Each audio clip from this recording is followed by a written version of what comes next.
And I know you're wondering, like, well, what does that get him? Like, does he go to the final? It was already a timed final. Sometimes it's just about coming out here and getting your personal best, getting the best in your state, the best for middle schoolers. You really never know what type of personal goals that these athletes have. Or just getting the experience. Again, Absolutely. Coming out here, dealing with adversity, finding a way to get through to another timed final solo counts for so much, and I'm sure that is going to be information that he'll bring with him into whatever comes next in his athletic career. We're going to turn our attention back to the start-finish line now, the start line of the 5,000 meter, which will be kitty corner to the finish line. This will be 12.5 laps. This was the distance that I ended up competing in at the highest level, and I can tell you it is the hardest thing to do on a hot night. The weather has cooled. Conditions are brilliant for this single boys 5,000 meter championship race. Again, these guys have waited a long time to get themselves onto this start line, several weather delays, but it has increased the tension and I'm sure increased the focus of every one of these runners. There are a few athletes to keep your eyes on wearing hip number, well, at this point, 28. Trent Daniels out of Bristow, Virginia, 4th in the 2 mile at New Balance Nationals indoors. He's got an 8:49.39 to his name from that race. Noah Bottringer of Indiana. He was 11th last year as a 10th grader in 14:55. He is the 3,200 meter Indiana state champion. Graham Tamori of St. Catharines, Ontario. He was 2nd in the 3,000 meter at the Ontario Provincial Championships, one of the fastest races in the country. Jackson Nolan from Evansville, Indiana. Also another athlete to keep your eyes on. He's headed to the University of Louisville in the fall. He was 3rd at the Indiana State meet in the 3,200. And Nathan Lee ran 8:52.67 to win the Music City Track Carnival back in June. He's out of Connecticut. We've got Jackson Schrodel from right here in Pennsylvania. He is a senior, 6th last year. He's the top returner. He ran 14:42 in that race. He's also entered in the 2 mile. And then Nathaniel Asa of Marblehead, out of Marblehead Track Club, I should say, 6th at New Balance Nationals indoors in 14:32. And there are about 24 other runners who could also put themselves in really good contest here. This is going to be, like I said, a 12.5 lap race. They're coming up on that first lap in about 67 seconds. That is a swift start here at the New Balance Nationals Championship Boys 5,000. And taking to the lead early on was Wells Peterson. He's the tallest athlete you see in the purple top, but now taking over the lead is Noah Bontrager. And again, Bottinger has a really good pedigree to his name. Indiana State champion. He won the 1,600 and the 3,200 there in 4:02 and 8:51 respectively. He's run 8:46 for 2 miles indoors this year. And he is brimming with confidence as he comes into this final.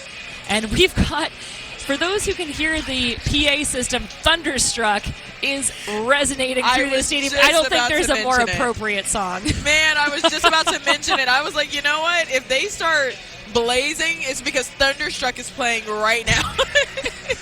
Well, if there was ever a moment to get these athletes up, again, you can see in those sort of wide shots, the stadium is not very full, but those who are here to party. Fastest party on the planet. These athletes are going to approach that 800-meter mark, and it is going to be Samuel Darmani who is leading the charge.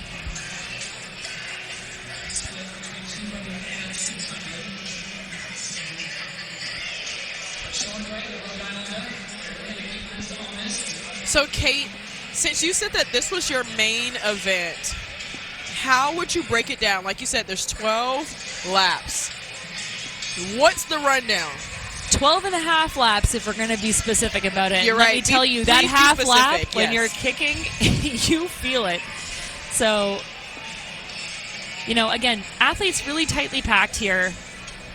There's a lot of guys, no one wanting to exert too much energy too soon. And what I would do if I were these runners right now is have had a little bit of a conversation ahead of time. In my mind, this is broken up into about 3.5K and then 1,500. You want to work together for as long as possible. Change the leads, change the pace without it slowing too much. Make sure that no one athlete is doing too much work. That's going to encourage the pace to keep clicking along really, really well. Those last 1,500 meters, I know it sounds like a long race, but that is the sprint at that point. That's where it comes down to every athlete for themselves. But like I said, every athlete still in contention now.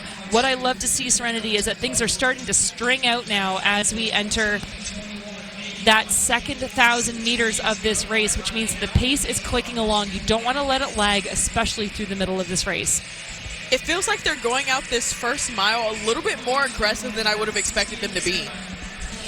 Well, that's true, except again, they've been waiting around literally all day. We are approaching 9:45 in the evening here on the East Coast, and these guys have been waiting a long time for an opportunity. The 5,000, you can't race a high-level 5,000 many times in your season. You have 3, maybe 4 shots at it, and this is one of them, perhaps the best opportunity as these athletes continue to work their way around the circuit. And tucked in there, looking really good in second.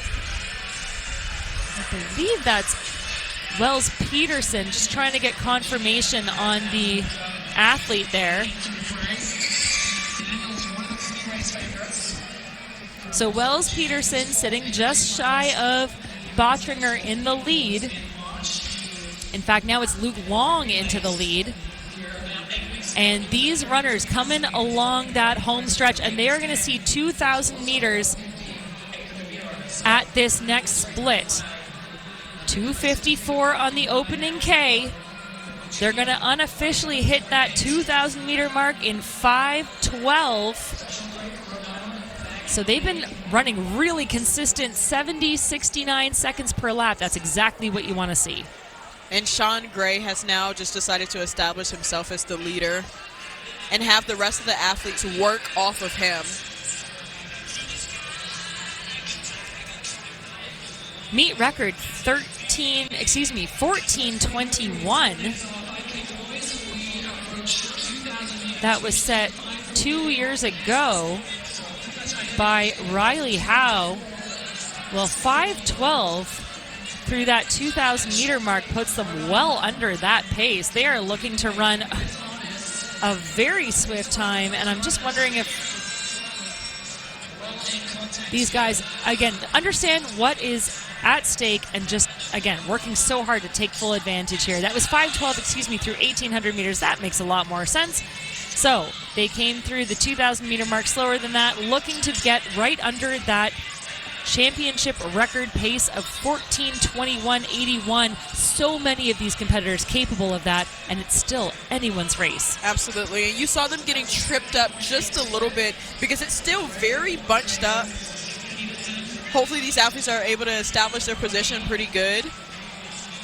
But then as they keep coming around, I mean, the lead changes keep happening. People are trying to figure out where they want to go. They don't want to get boxed in. But again, I think that's to these runners' advantage. You want lead changes. You don't want any one runner to take it for too long because inevitably they're going to slow. And so that is Sean Gray, Noah Bodringer still in the mix. Wells Peterson, as we said, he's been there for a while. And Samuel Darmani now making his way in as well. But Sean Gray in that red kit taking things out, and Gray looks really good.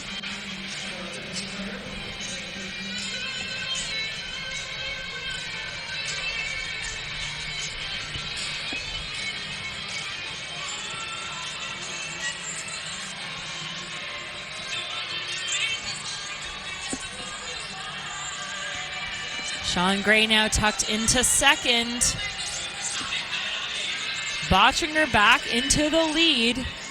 So it is a trio of juniors leading the charge.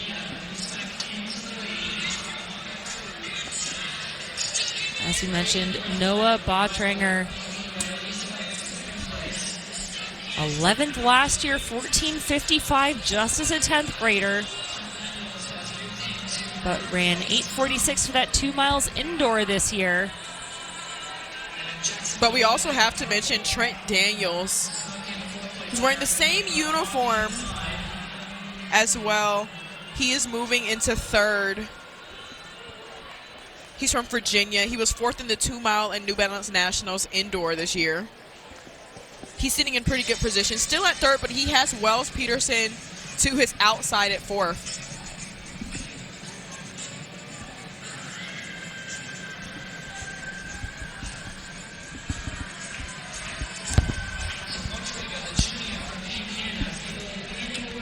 So approaching the 3,000 meter mark now, 8:43 on the clock. What consistent running has Bottringer laid down here? He hasn't shied away from that 69 to 70 second split.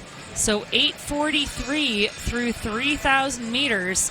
Well, that puts them on about 14:32 pace. As we mentioned, the record 14:21 set a few years ago. And it continues to be in the lead. Bottringer, he likes running at the front. He likes being in control, and now the moves are happening. A quartet has separated themselves from the rest of the field. This is where you would expect to see it. Serenity, 3,000 meters in. If you're feeling good, you want to start turning the gears, putting the screws to the rest of the field, because this is where people can either drop off or commit. And if they're going to commit, let me tell you, they are jumping 2 feet into the hurt locker. I love it. I love it.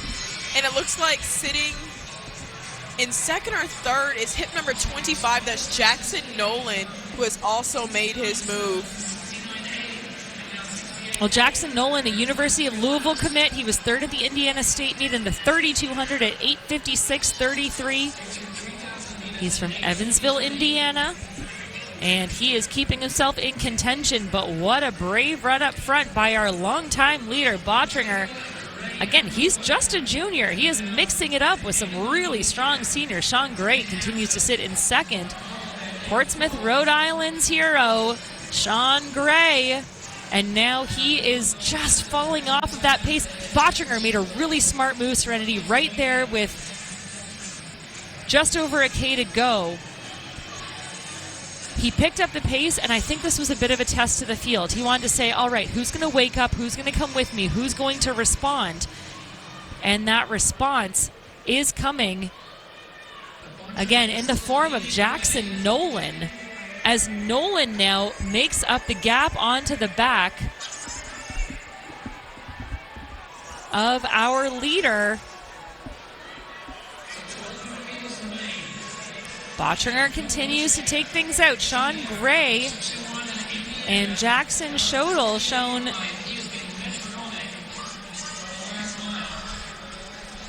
but I do believe that that's Jackson Nolan. Again, there may have been some hip changes. Yeah, there definitely was. Now that they're coming to our side of things, it looks like it's actually Graham Tamori out of Ontario, Canada, who's sitting right there on his heel. You know, 25 is looking like a 26, the 26 looking like a 25, but these guys are continuing on with this pace. Well, Graham Tamori, as I mentioned, out of St. Catharines, Ontario. And for those Canadian viewers, OFSA is one of the top meets at the high school level in the country. Well, guess what? This guy was second in the 3,000 meter there just a few weeks ago, and he is stalking our leader. Bottringer has done so much work, Serenity. He is setting the pace literally and figuratively up front. And he is working hard here. Not much left in this race. 12:09 on the clock with less than 1,000 meters to go. 800 meters remain. That was another 70-second lap. This has been metronomic running by Bottringer. Absolutely. And here's some motivation for him as he comes around. Laps one of the athletes, but he's still moving strong. I just saw him take a look over his left shoulder because Tamori is still on his heel.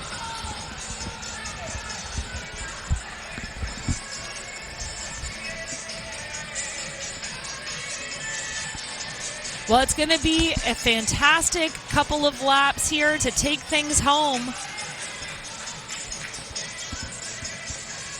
There's been a move into third now. These two have been running neck and neck for most of this race, and they are under some contest from behind that I don't even think they know is there. The threat is mounting. This has been a fantastic effort by our third place runner. 13:20 on the clock for Bottringer. He has 1 lap to go. This has been bold commitment by him, and he is showing no signs of slowing down. Bottringer now moving down the backstretch and looking so strong in the process. It is Bottringer trying to hold on to the win here. Bottringer 11th last year as a 10th grader, now as an 11th grader, coming into form and finding gear after gear after gear. Look at this close into the straightaway. Noah Bottringer is absolutely running away with this race. There is a huge challenge from behind in top of picture, but this is going to be the Noah Bottringer show out of Indiana. The arms go up, he blows a kiss to the crowd, and he is going to come away with a fantastic win here at New Balance Nationals Outdoors 2025. 4:20.89. Well, that is going to take down the former meet record of 4:21.81, and Noah Bottringer did it the hard way. Absolutely. And Graham Tamori right behind him with 4:23.87. I mean, it was a big gap at the end there, but Tamori was right there on his heel. I would like to say that he even pushed him to that meet record a little bit, but he just hit the gas, no brakes. And he is so happy about it. I love that they give them a tape that literally says records are meant to be broken, because that's exactly what has been happening all day and night today. And this is just day one, Kate. I mean, this is still so many things to be excited about. Noah ran a fantastic race in a field that was really tough, but he ran fearless. Absolutely. What a strong performance there from Bottringer. Every time he was challenged, he met that challenge head on. He came here on a mission, and that mission was surely accomplished. Beautiful performance by the junior Bottringer. 4:20.89 meet record, personal best, and a fantastic performance.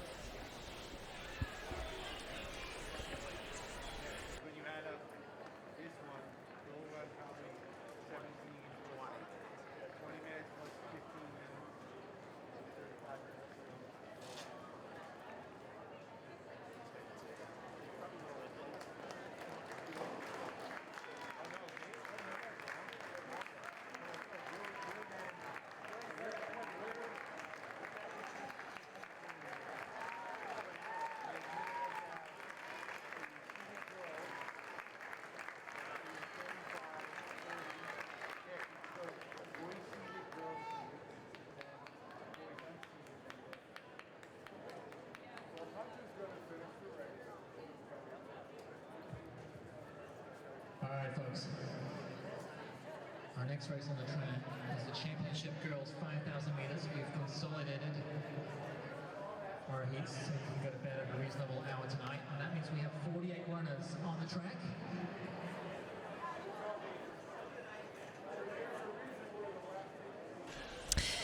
Well, this is going to make for our final. Absolutely.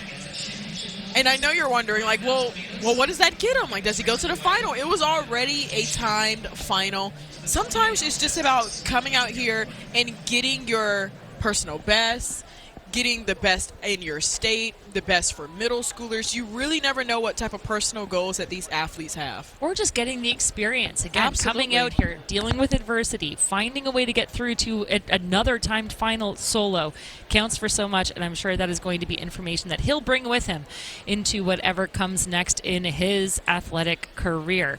We're going to turn our attention back to the start-finish line now, the start line of the 5,000 meter, which will be kitty corner to the finish line. This will be 12.5 laps. This was the distance that I ended up competing in at the highest level, and I can tell you it is the hardest thing to do on a hot night. The weather has cooled. Conditions are brilliant for this single boys 5,000 meter championship race. Again, these guys have waited a long time to get themselves onto this start line, several weather delays, but it has increased the tension and I'm sure increased the focus of every one of these runners. There are a few athletes to keep your eyes on wearing hip number, well, at this point, 28, Trent Daniels. Out of Bristow, Virginia, 4th in the 2 mile at New Balance Nationals indoors. He's got an 8:49.39 to his name from that race. Noah Bottringer of Indiana. He was 11th last year as a 10th grader in 14:55. He is the 3,200 meter Indiana state champion. Graham Tamori of St. Catharines, Ontario. He was 2nd in the 3,000 meter at the Ontario Provincial Championships, one of the fastest races in the country. Jackson Nolan from Evansville, Indiana. Also another athlete to keep your eyes on. He's headed to the University of Louisville in the fall. He was 3rd at the Indiana State meet in the 3,200. And Nathan Lee ran 8:52.67 to win the Music City Track Carnival back in June. He's out of Connecticut. We've got Jackson Schrodel from right here in Pennsylvania. He is a senior, 6th last year. He's the top returner. He ran 14:42 in that race. He's also entered in the 2 mile. And then Nathaniel Asa of Marblehead, out of Marblehead Track Club, I should say, 6th at New Balance Nationals indoors in 14:32. And there are about 24 other runners who could also put themselves in really good contest here. This is going to be, like I said, a 12.5 lap race. They're coming up on that first lap in about 67 seconds. That is a swift start here at the New Balance Nationals Championship Boys 5,000. And taking to the lead early on was Wells Peterson. He's the tallest athlete you see in the purple top, but now taking over the lead is Noah Bontrager. And again, Bottinger has a really good pedigree to his name. Indiana State champion. He won the 1,600 and the 3,200 there in 4:02 and 8:51 respectively. He's run 8:46 for 2 miles indoors this year. And he is brimming with confidence as he comes into this final. And we've got, for those who can hear the PA system, Thunderstruck is resonating through the stadium. I don't think there's a more appropriate song. Man, I was just about to mention it. I was like, you know what? If they start blazing, it's because Thunderstruck is playing right now. Well, if there was ever a moment to get these athletes up, again, you can see in those sort of wide shots, the stadium is not very full, but those who are here to party. Fastest party on the planet. These athletes are going to approach that 800-meter mark, and it is going to be Samuel Darmani who is leading the charge.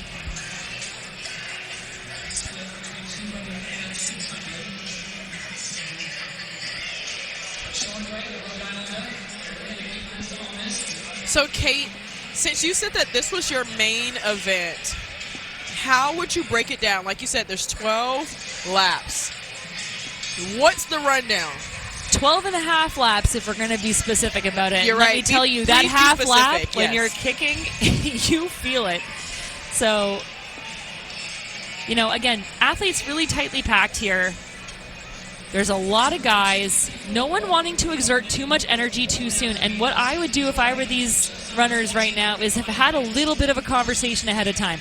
In my mind, this is broken up into about 3.5K and then 1,500. You want to work together for as long as possible. Change the leads, change the pace without it slowing too much. Make sure that no one athlete is doing too much work. That's going to encourage the pace to keep clicking along really, really well.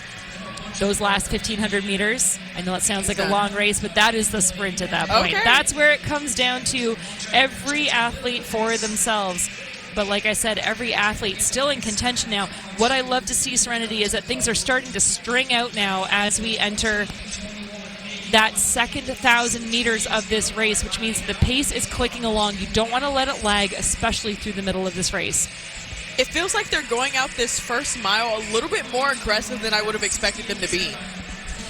Well, that's true, except again, they've been waiting around literally all day. We are Approaching 9:45 in the evening here on the East Coast, and these guys have been waiting a long time for an opportunity. The 5,000, you can't race a high-level 5,000 many times in your season. You have 3, maybe 4 shots at it, and this is one of them, perhaps the best opportunity as these athletes continue to work their way around the circuit. And tucked in there, looking really good in second. I believe that's Wells Peterson, just trying to get confirmation on the athlete there. So Wells Peterson sitting just shy of Bottringer in the lead. In fact, now it's Luke Long into the lead. And these runners coming along that home stretch, and they are going to see 2,000 meters at this next split. 2:54 on the opening K. They're going to unofficially hit that 2,000 meter mark in 5:12. So they've been running really consistent 70, 69 seconds per lap. That's exactly what you want to see. And Sean Gray has now just decided to establish himself as the leader and have the rest of the athletes work off of him. Meet record 14:21. That was set 2 years ago by Riley Howe. Well, 5:12 through that 2,000 meter mark puts them well under that pace. They are looking to run a very swift time, and I'm just wondering if these guys, again, understand what is at stake and just, again, working so hard to take full advantage here. That was 5:12, through 1,800 meters. That makes a lot more sense. So they came through the 2,000 meter mark slower than that, looking to get right under that championship record pace of 14:21.81. So many of these competitors capable of that, and it's still anyone's race. Absolutely. And you saw them getting tripped up just a little bit because it's still very bunched up. Hopefully these athletes are able to establish their position pretty good. But then as they keep coming around, I mean, the lead changes keep happening. People are trying to figure out where they want to go. They don't want to get boxed in. But again, I think that's to these runners' advantage. You want lead changes. You don't want any one runner to take it for too long because inevitably they're going too slow. And so that is Sean Gray, Noah Bodringer still in the mix. Wells Peterson, as we said, he's been there for a while. And Samuel Darmani now making his way in as well. But Sean Gray in that red kit taking things out, and Gray looks really good.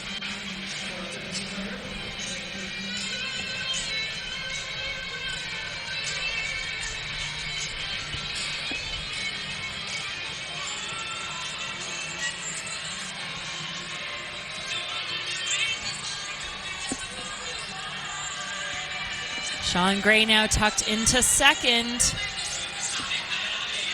Bottringer back into the lead.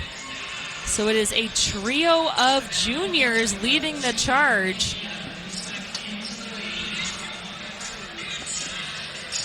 As we mentioned, Noah Bottringer, 11th last year, 14:55, just as a 10th grader. But ran 8:46 for that 2 miles indoor this year. But we also have to mention Trent Daniels, who's wearing the same uniform as well. He is moving into third. He's from Virginia. He was 4th in the 2 mile and New Balance Nationals indoor this year. He's sitting in pretty good position. Still at third, but he has Wells Peterson to his outside at 4th.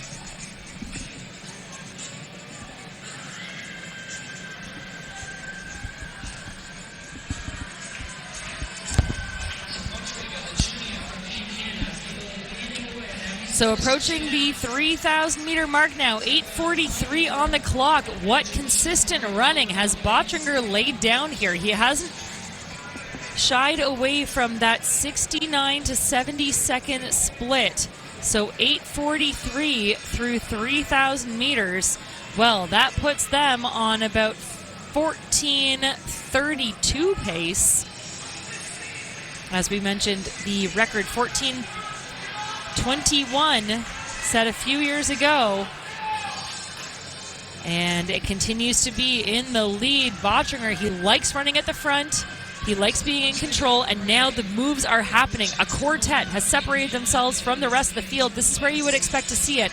Serenity, 3,000 meters in. If you're feeling good, you want to start turning the gears, putting the screws to the rest of the field, because this is where people can either drop off or commit. And if they're going to commit, let me tell you, they are jumping 2 feet into the hurt locker. I love it. I love it. And it looks like sitting in second or third is hip number 25. That's Jackson Nolan, who has also made his move. Well, Jackson Nolan, a University of Louisville commit. He was third at the Indiana State meet in the 3,200 at 8:56.33. He's from Evansville, Indiana. And he is keeping himself in contention. But what a brave run up front by our longtime leader, Bottringer.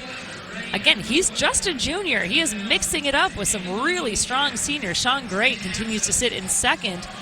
Portsmouth, Rhode Island's hero, Sean Gray. And now he is just falling off of that pace. Bottringer made a really smart move, Serenity, right there with just over a K to go.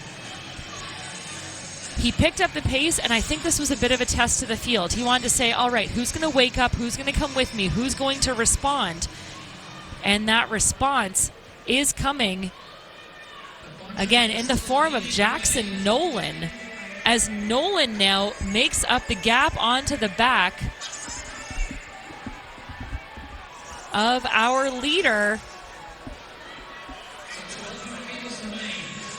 Bottringer continues to take things out. Sean Gray and Jackson Schodel shown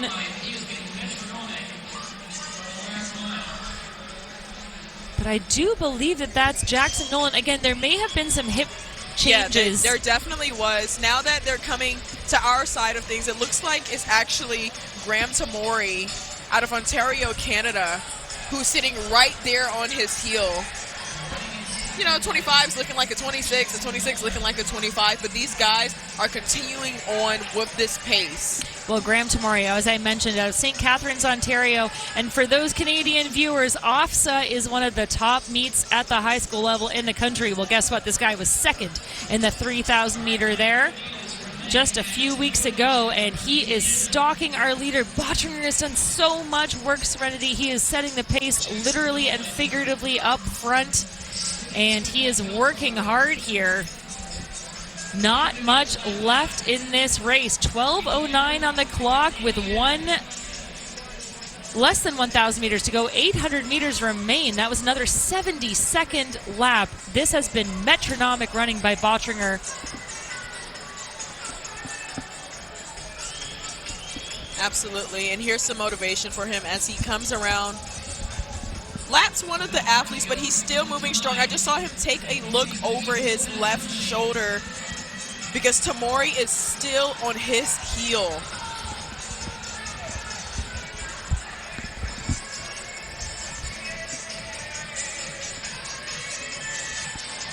Well, it's going to be a fantastic couple of laps here to take things home. There's been a move into third now. These two have been running neck and neck for most of this race, and they are under some contest from behind that I don't even think they know is there. The threat is mounting. This has been a fantastic effort by our third place runner.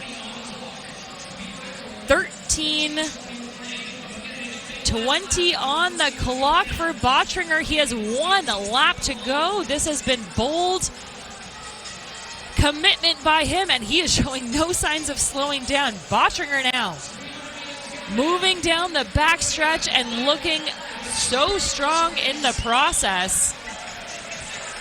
It is Bottringer trying to hold on to the win here.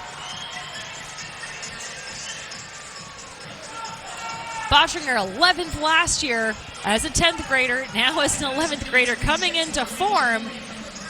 and finding gear after gear after gear. Look at this close into the straightaway. Noah Bottringer is absolutely running away with this race. There is a huge challenge from behind in top of picture, but this is going to be the Noah Bottringer show out of Indiana. The arms go up, he blows a kiss to the crowd, and he is going to come away with a fantastic win here at New Balance Nationals Outdoors 2025. 4:20.89. Well, that is going to take down the former meet record of 4:21.81, and Noah Bottringer did it the hard way. Absolutely. And Graham Tamori right behind him with 4:23.87. I mean, it was a big gap at the end there, but Tamori was right there on his heel. I would like to say that he even pushed him to that meet record a little bit, but he just hit the gas, no brakes. And he is so happy about it. I love that they give them a tape that literally says records are meant to be broken, because that's exactly what has been happening all day and night today. And this is just day one, Kate. I mean, this is still so many things to be excited about. Noah ran a fantastic race in a field that was really tough, but he ran fearless. Absolutely. What a strong performance there from Bottringer. Every time he was challenged, he met that challenge head on. He came here on a mission, and that mission was surely accomplished. Beautiful performance by the junior Bottringer. 4:20.89 meet record, personal best, and a fantastic performance.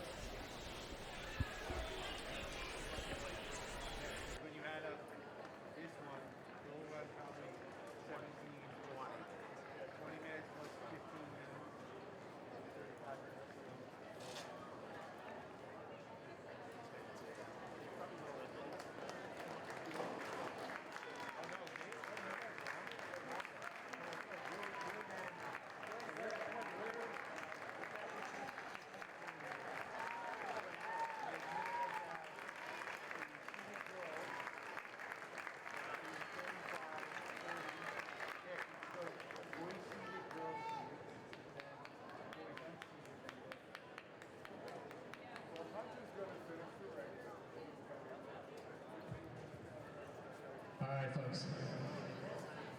Our next race on the track is the Championship Girls 5,000 meters. We've consolidated our heats so we can go to bed at a reasonable hour tonight. And that means we have 48 runners on the track.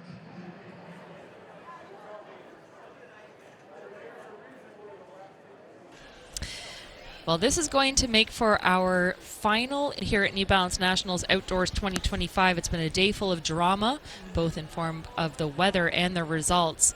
Some fantastic performances, but you thought you saw lots of athletes in those 1 mile races. Let me tell you, we have combined two sections of the Championship Girls 5,000, and that means that we have, in theory, 48 talented girls taking to the track for this 12.5 lap race.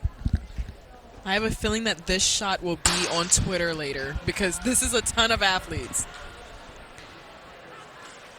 Just as we saw in the boys' race, we're expecting to see a two-alley race for the beginning of this lap, just to make sure that all these runners are safe.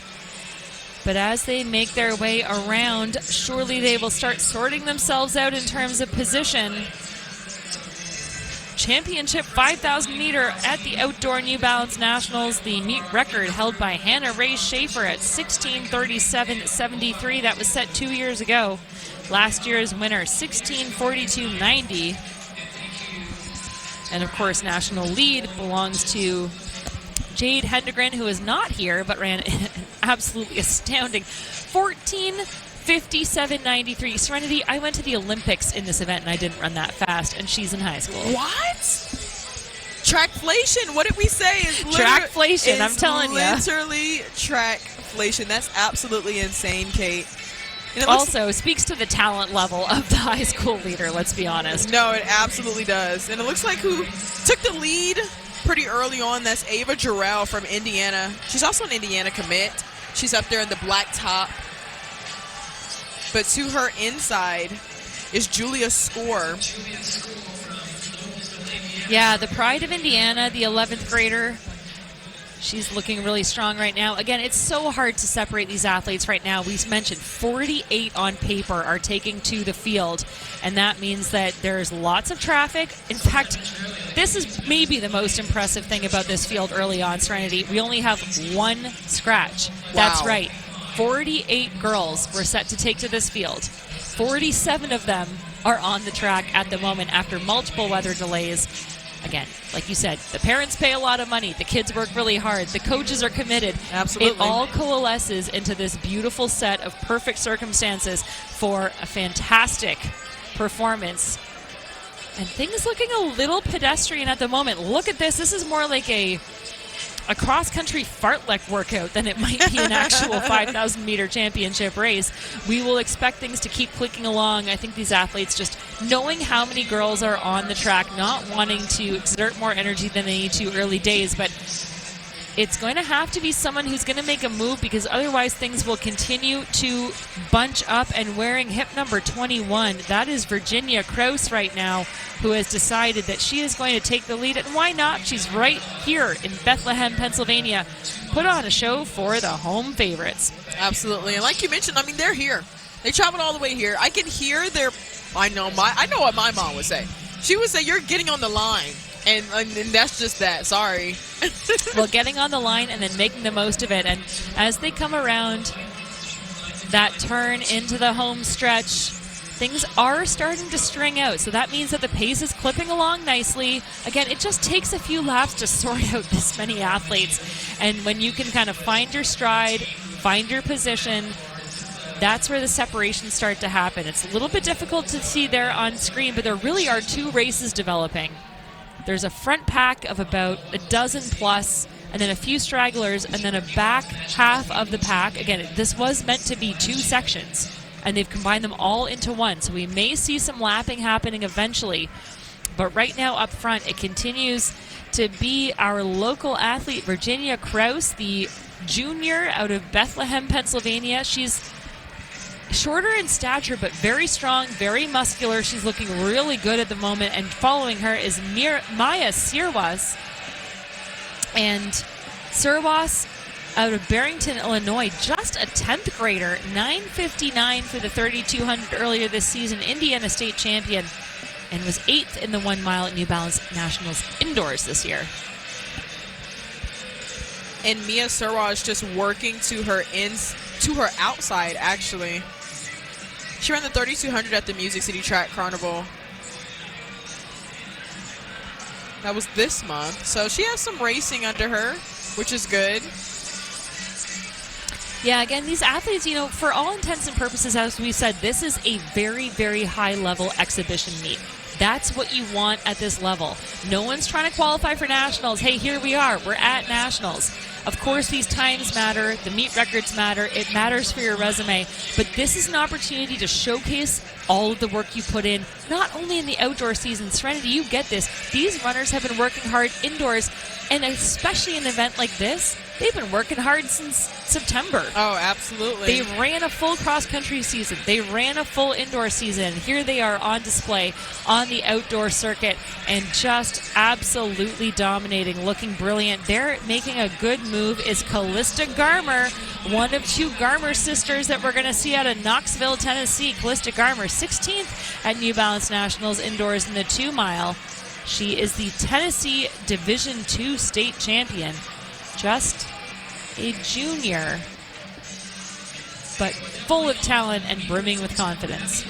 And also a little bit of the taller athlete on the outside there is Mallory Weller from Cadet Distance Project out of Indiana as well. There's a lot of Indiana athletes in this, but she was kind of the surprise winner of the New Balance Nationals Indoor 2 mile this year. I'm interested to see when she's going to decide to kick. She's on the outside. As you can see, she's the one staturing over everybody else. Well, that continues to be Sirwas in the lead. We talked about the Illinois presence, Barrington's own Mia Serwas, and continuing to just create some separate. She's really testing the field. She's saying, all right, I'm going to throw in some surges here. Who's going to have the guts to come with me?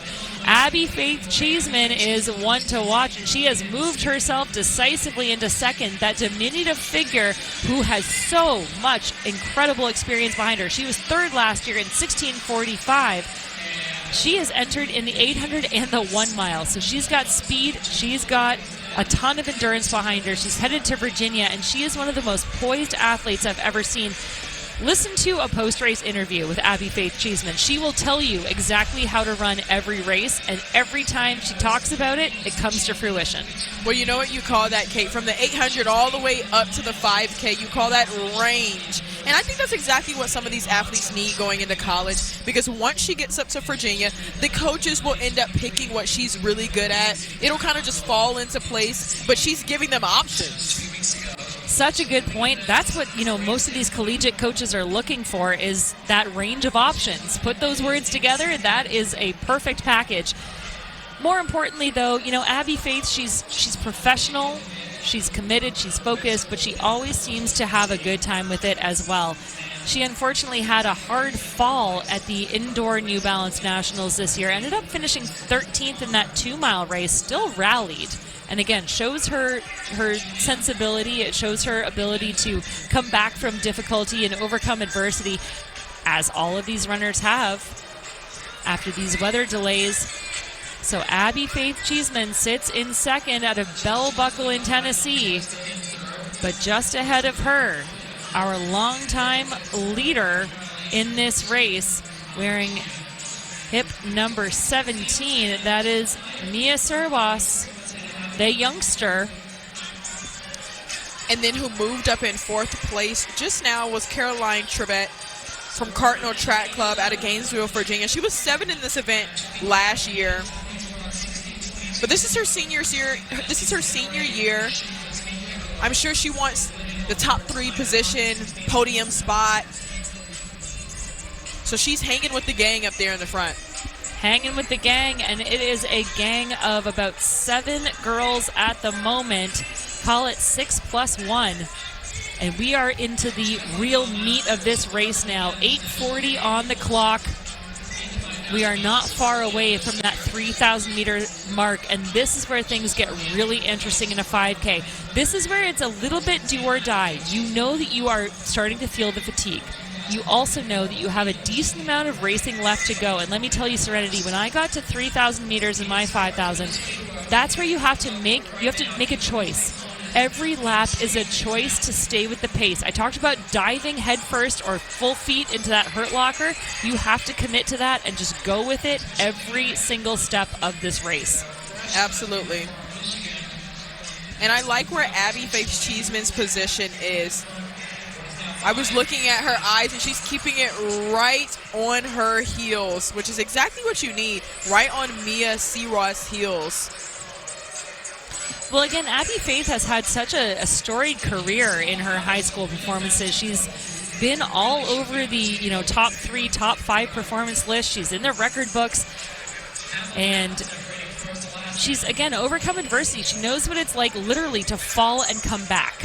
So that counts for so much in a race like this, because she can draw on all the adversity that she's overcome in the past and say, hey, you can throw anything at me, and I know I can handle it because I've faced almost anything that you can give me at this point. Absolutely, and I think it shows how much resilience and grit that she really has.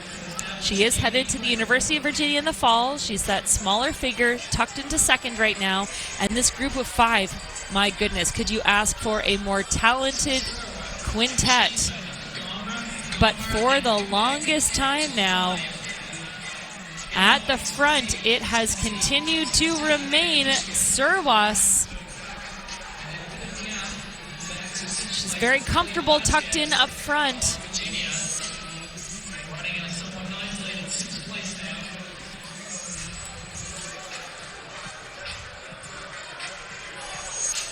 And this is where things get interesting. We are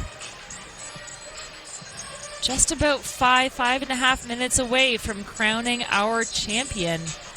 Those 5 working really well together. Sirwas has done so much work up front. She is really breaking all of that wind and setting the tone for the rest of the field. That's a tough spot to be in. She's happy there, though. And you know what? If you feel confident, this is what my coach always said. If you feel confident up front, stick with it. It's not a blazing pace. It's fast. It's good. It's a very solid pace, but it's not out of this world. So if you feel good in that position, you may as well lead it. You're going to keep things clicking along. You're going to be able to feel any challenge on your outside shoulder and respond to it. And as I say that, we're seeing Abby Faith maybe just making a little bit of a move there. And a number of our New Balance NIL athletes, 4 of those 5, in fact, New Balance athletes showing what they're made of here. Absolutely. And in third position right now is Kalsta Garmer. She's also out of Knoxville, Tennessee. She was 16th in the New Balance Nationals indoor 2-mile. In the 3,200 last year as well. Yeah, Callista Garmer looking really strong there. And she is also, of course, joined in this meet by her sister Jasmine. The Garmer sisters have just been showing up time and time again. Callista Garmer, no stranger to New Balance Nationals, as you said, Serenity. And now for the first time, we're seeing a little bit perhaps of a challenge up for the lead.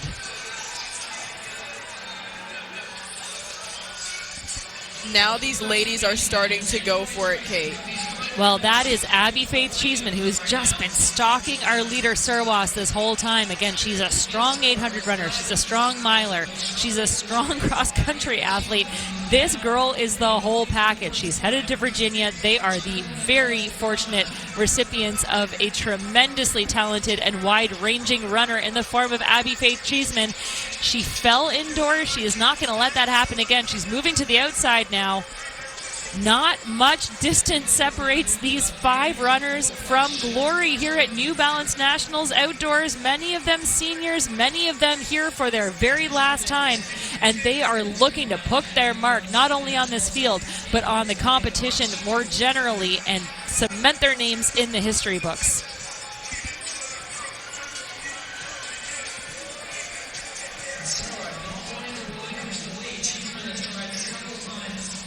So Abby Faith Cheeseman now into the home straight. Sirwas has done so much of the work. Full credit goes to her for setting the tone for the rest of the field. She has not relinquished her lead yet. She is hesitant to give it up. She is covering every challenge. And you know, this is what I love. She's holding that really tight line on the inside.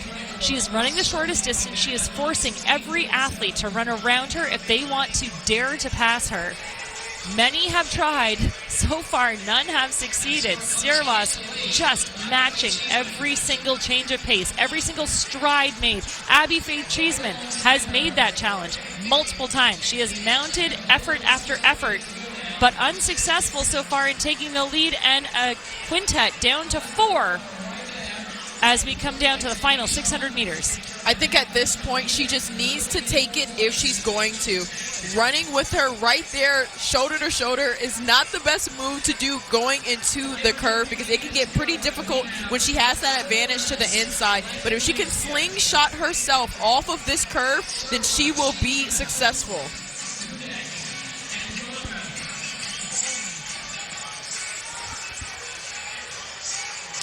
Nia Sirwas has done all of the hard work. Abby Faith Cheeseman, and this is where it gets interesting because they are going to have to go around some lapped athletes. Ooh. It is going to be Callista Garmer now on the inside sneak attack. Yeah. She will hear the bell at 15:08 unofficially. This is going to be crazy fast. Look at the turnover now. Callista Garmer going for it, gunning for home, and absolutely leaving the field in her wake. Lots of running left to go, but as they come into the last 300 meters, Callista Garmer is in a class of her own, Serenity. Callista Garmer really used the athletes that they were passing to her advantage, because they got a little bit distracted with the athletes that they were lapping, but she just went for it, kind of used them as a cover, and look at her go. Garmer will enter the final 200 meters well ahead of the rest of the field. There is traffic to contend with. She is making great use of it, and what a final lap this is going to be for Garmer. Keep your eye on the clock. We're only at 16 minutes right now. Garmer moving towards the lead. It is going to be Garmer surely taking the title. A hard challenge from behind now, but it has been left too late. With 20 meters to go, it is going to be Garmer taking the win. And she will come across in 16:18. And that is a giant new meet record here at New Balance Nationals Outdoors.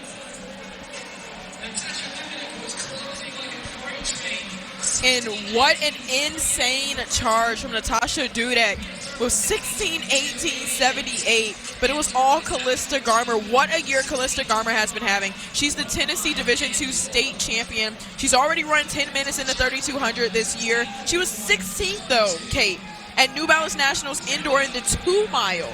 But she wanted to get this win today, and not only did she get it, she got a new meet record. Callista Garmer showing up when it matters. What a race. Hands on the head. She can hardly believe it. She's joined by sister Jaslyn in 5th position.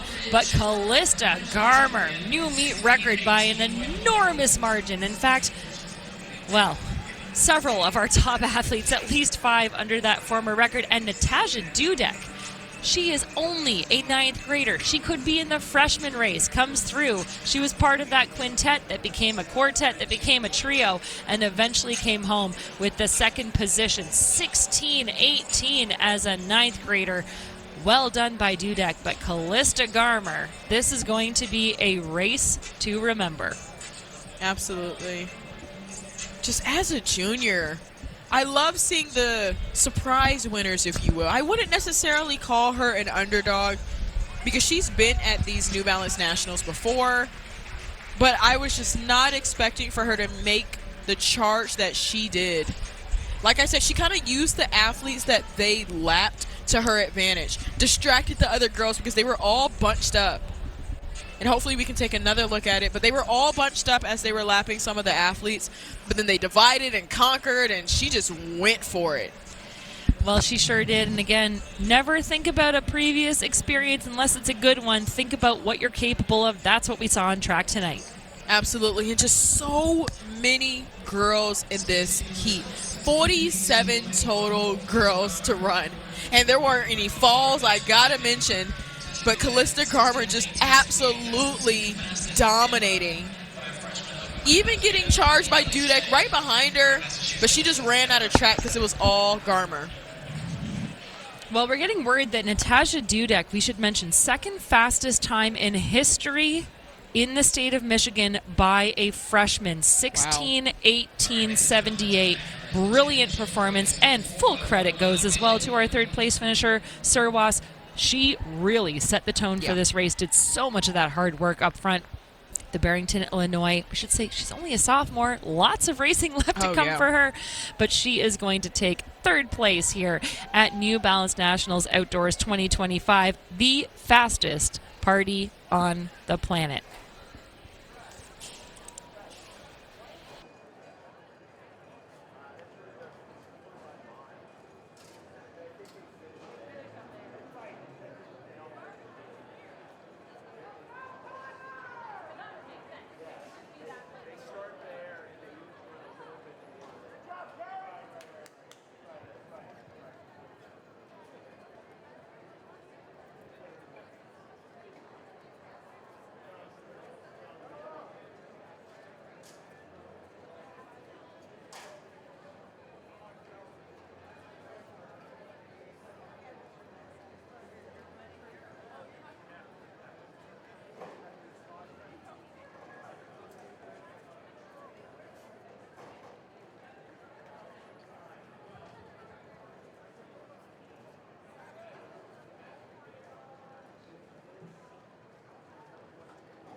All right, so here are 16 teams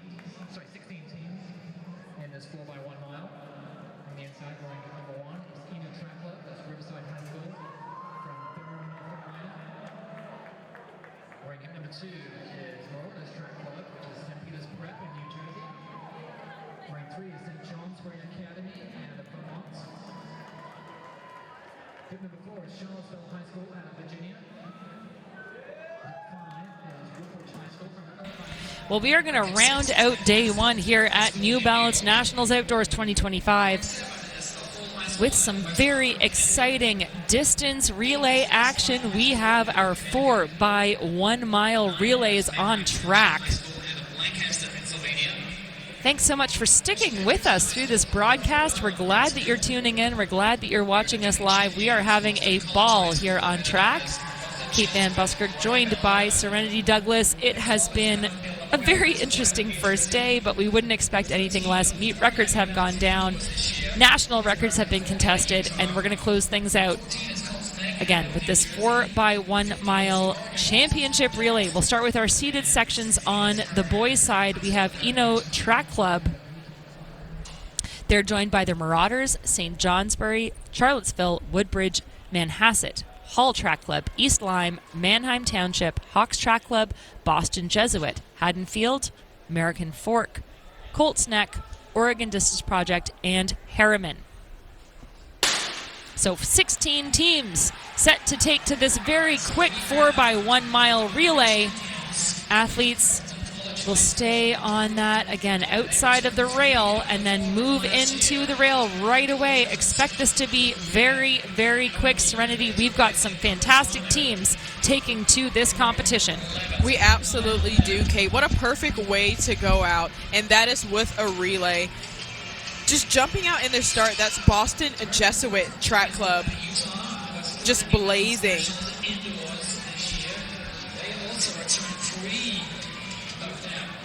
They're actually the defending champions, but that means that the target is on their back. I know they're still probably riding the high from winning just last year, but it's time to do it again, and we're going to see if they're able to do it again. They have 3 of their 4 returning from last year, and that means a lot. But right behind them is St. Johnsboro Track Club.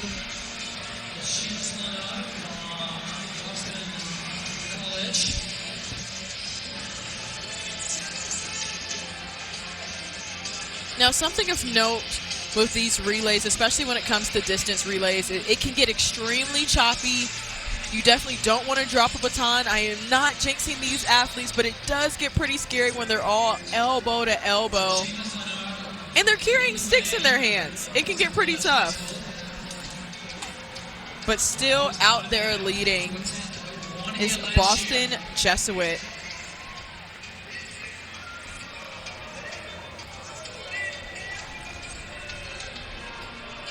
And leading this quartet of athletes, according to our notes, it should be Shamaz Leonard.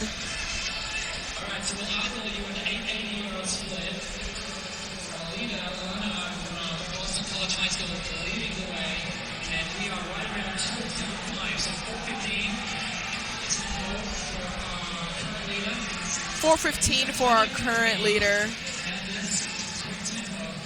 A pretty quick tempo for them.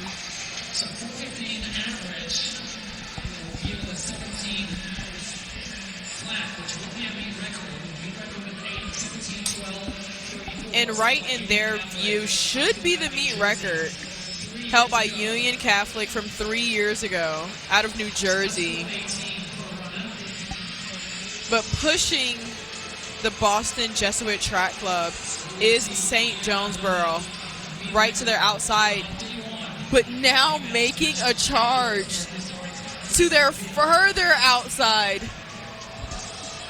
Insane. If this was the time to make a move, and that's exactly what they did.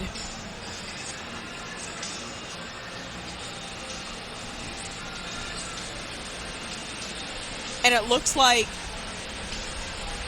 they're wearing hip number 12. That's Hannonfield making an insane push. That's Luke Anderson. But just as we say that, the lead changes yet again. I mean, but this is what makes running these relays so exciting.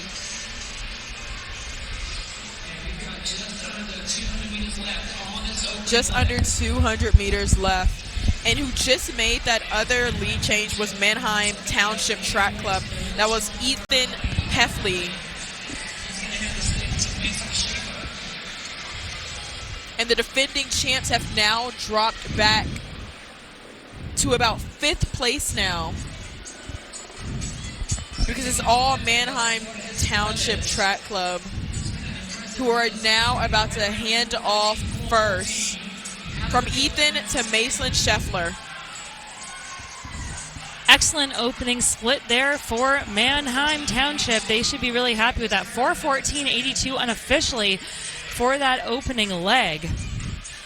And that is going to put them about a half second ahead of Harriman at 4:15.17. It is those two with about that same gap separating them at the moment. And Mannheim Township, again, it is meant to be Mason Scheffler. Mason Schaefer taking things out in second position for them. Serenity, we've both been on relay teams. This is so interesting. You want to do service to the other athletes on your team. You want to make sure that you don't let them down. You take advantage of whatever, gap they've given you over the rest of the field. But you also want to know yourself as an athlete, especially in a distance race like this. And just gliding ahead now is Harriman. This is set to be Micah Tang. Harriman out of Utah. And he's made a really comfortable pass there on the outside. And here comes the field behind him. Great shot there. Kudos, camera guys, for that excellent beauty shot of the field. And now some separation. Serenity, this is so interesting. Yeah. It was bunched up. Everyone was running together. This is where you have to know the strength of your teammates and of your athletes, because look at how fast the charge is coming from behind. And I don't think our leading duo has any concept of the danger happening behind them. But that's what makes, especially this type of relay, like the 4x-mile, so exciting, is the fact that you never know what it's going to end up as, because these guys have so many opportunities to change the lead. How we start is not how we finish at all. Well, and here comes the pass now. This is a fantastic run. This is set to be Carter Moore, the second runner for American Fork Cross Country. You got to love that track club name. Well, they have really shown themselves to be top-notch athletes time and time again. American Fork out of Utah. As I'm sure you said, third at New Balance Nationals indoors this year at 17:01. So many of these teams returning many of their top runners, both from last year, which again speaks to the strength of the underclassmen. Truly, some of them, 9th, 10th graders moving up now to the senior ranks, but that is Harriman continuing to hold that pole position. Harriman just ahead of American Fork. Good move on the outside now by American Fork. Second runner, as we said, set to be Carter Moore. I believe that is Moore just ahead of Tang. And it is those two as they work their way around the final lap of this race. And what makes this duo so exciting is the fact that they're in-state rivals. They're both out of Utah, so I'm sure they're used to each other, used to dealing with each other. Again, I'm pretty sure Tang heard you say that, because as soon as he felt that pressure, look at the gear change. This guy's going for it as if he's approaching the actual finish line. Again, he's going to have to go around about another 150 meters before the handoff, but if you're going to commit, you got to commit all the way. That's exactly what we're seeing happen on track. Absolutely. You see a different type of grit when it comes to relays. Now that he's turning the curve, he is starting to see his teammate waiting for him. He's like, look what I did. I gave you a nice big lead. And you better take advantage of it, I think, is the subcontext there. So Tang is going to hand off for Harriman with a very healthy lead. And for Harriman, this is set to be Agomo That was a 4:17 split for Tang. 4:15 to open things off, courtesy of Jonah Tang. Hands off to brother Micah Tang. And things are clicking very well for that Harriman quartet in the early stages of this third leg. There you see all those exchanges, but a great shot back there as they pass the finish line. And it is Agomo with a healthy lead over the field, but he's starting to slow a little bit now. This is sometimes where you put your potentially, not your best runner on the third leg, still very strong, and his turnover is clicking along really nicely. But he's going to come under some pressure. Again, running completely solo and without a lot of information. He's running all by himself, not knowing what's happening behind him. And what's happening behind him is a huge surge, great shot there, of our third place team, who is approaching our second place runners. American Fork now under some contest by Oregon Distance Project, and this is set to be Tavon Kitchen, the standout for American Distance Project. This guy knows how to get it done from the 800, 400 I should say, 800, 1600, 32. He can do it all. Cross country, this guy's got the range. I mean, and like you mentioned, it's notorious at the fact that you don't necessarily always put your best athlete on leg number 3. That's kind of the sleeper leg a little bit, but when you do, like Oregon Distance Project did, that's how you're going to make up a lot of that room. But that's what I love about the 4x mile. You got 4 laps to make up whatever you need to make up. Now you see that fatigue building in our leader. He's running blind. He's coming up on just over a lap to go. But it is Tavon Kitchen sitting behind, and anytime you have the likes of Kitchen chasing you, you better be at least a little bit worried. Where would your head be at this point? I know you're not a miler, but you've run many a relay. Where would your head be at if you were being chased down and you can hear the crowd but don't necessarily have the information about what's going on behind you? Just go. Use the Jumbotron to your advantage, man. I mean, I always have. You just got to keep going, though. I mean, and it's looking like it is beginning to hurt. But he does still have a pretty sizable lead on the field, I will say. He is relying on his arms, and they are working right now. All he needs to do is just to continue on until he sees his teammate. So we should mention that mounting that charge from behind in third, Tavon Kitchen. He's a sub-4-minute miler. He did that indoors this year at Boston University. 3:59.61, but hesitant to make the swing just yet. And this is interesting tactics courtesy of our third place team, Oregon Distance Project. Again, just using that sort of pace setter ahead of him in the form of the American Fork runner, Caden Evans. But to your point, I do think that our Harriman leader has found another gear. He maybe was given some feedback from behind, but he is turning over in a tremendous way.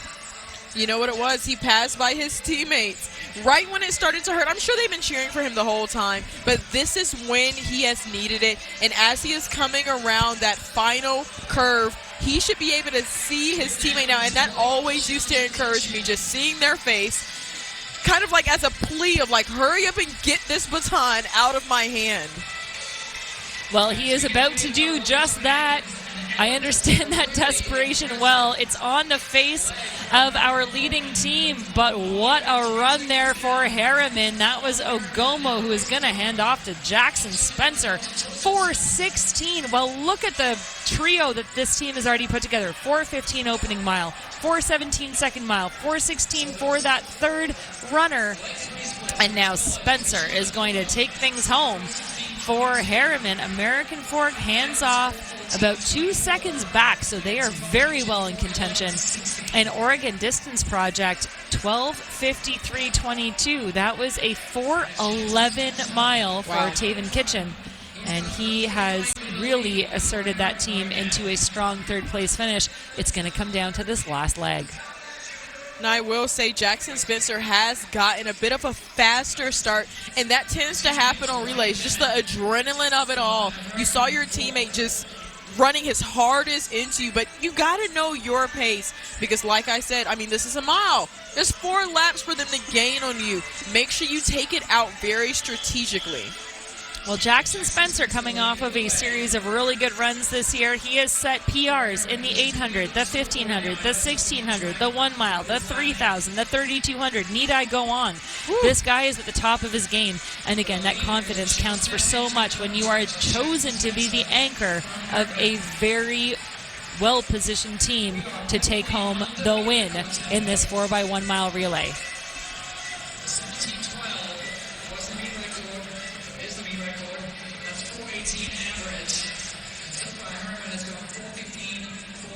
So if you're having some trouble keeping track of who's who, Harriman has a big old H right on their jersey as things are just starting to separate between a lot of the schools and a lot of the different legs, but as you can see right there, he still seems to be in pretty good position. And no, these other athletes behind him are not necessarily running his pace because he is ahead of them, but it's good to just have somebody to pass, have something to do a little bit. Absolutely. Again, the momentum of crowd can really help you along. They are still, this Harriman quartet, on meet record pace. They've been running really strong. That meet record belonging to Union Catholic Track Club out of New Jersey, 17:12:34 going back to 2022. Serenity, that is a 4:18 average. Guess what? We have seen 4:15, 4:17, 4:16. All these athletes have to do, all this Harriman team has to do, courtesy of Jackson Spencer, is not run slower than 4:18, and they are going to come away with not only a win, but a meet record. Now, lots of running still left, but that positions them incredibly well for, again, a win and a meet record. So too American Fork, 4:19, 4:16, 4:14. Trackflation at its best. Absolutely. And I mean, I got to say that a lot of these athletes have just started to use the Harriman Track Club just to their advantage. But as you can see, Oregon Distance Project has now struck. It was only a matter of time, and there they go. And that is Josiah Tostenson. Again, no stranger to the New Balance National Circuit. He is going to take the lead for the first time here. And it is Oregon Distance Project, the team to beat. Josiah Tostenson, a 3:57.47 miler at his best. And he is putting all of that effort on display here down the backstretch. He absolutely is, and he just struck with so much confidence. And I don't think Jackson Spencer even knew what hit him. I think he thought that was just one of the athletes that he just lapped. He was wondering why they were on him, and then when he went past, he just knew exactly what happened. It is all Oregon Distance Project right now. Look at this close, courtesy of our anchor. This is an unbelievable run for Tostenson. Keep your eye on the clock, 16:48 as things stand right now.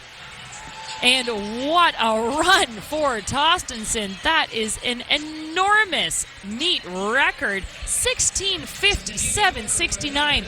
Well, you know what, Serenity? That is the first time in the history of New Balance Nationals we have seen a sub-17 clocking, and he did it in style. That is the better part of 30 seconds betterment on the meet record. Wow. And this is the place to do it. They didn't do it all the way up in Oregon. They're doing it all the way here in Philly. What a program. And let me tell you, keep your eye on that man, Tostenson, because my goodness, he just ran a 4:01.58 mile. Let me say that again. A high schooler just ran a 4:01 as a split, and a solo split, I should say, on a 4x1 mile relay. That is absolutely killer. Hoping to see him in some individual races as the weekend continues.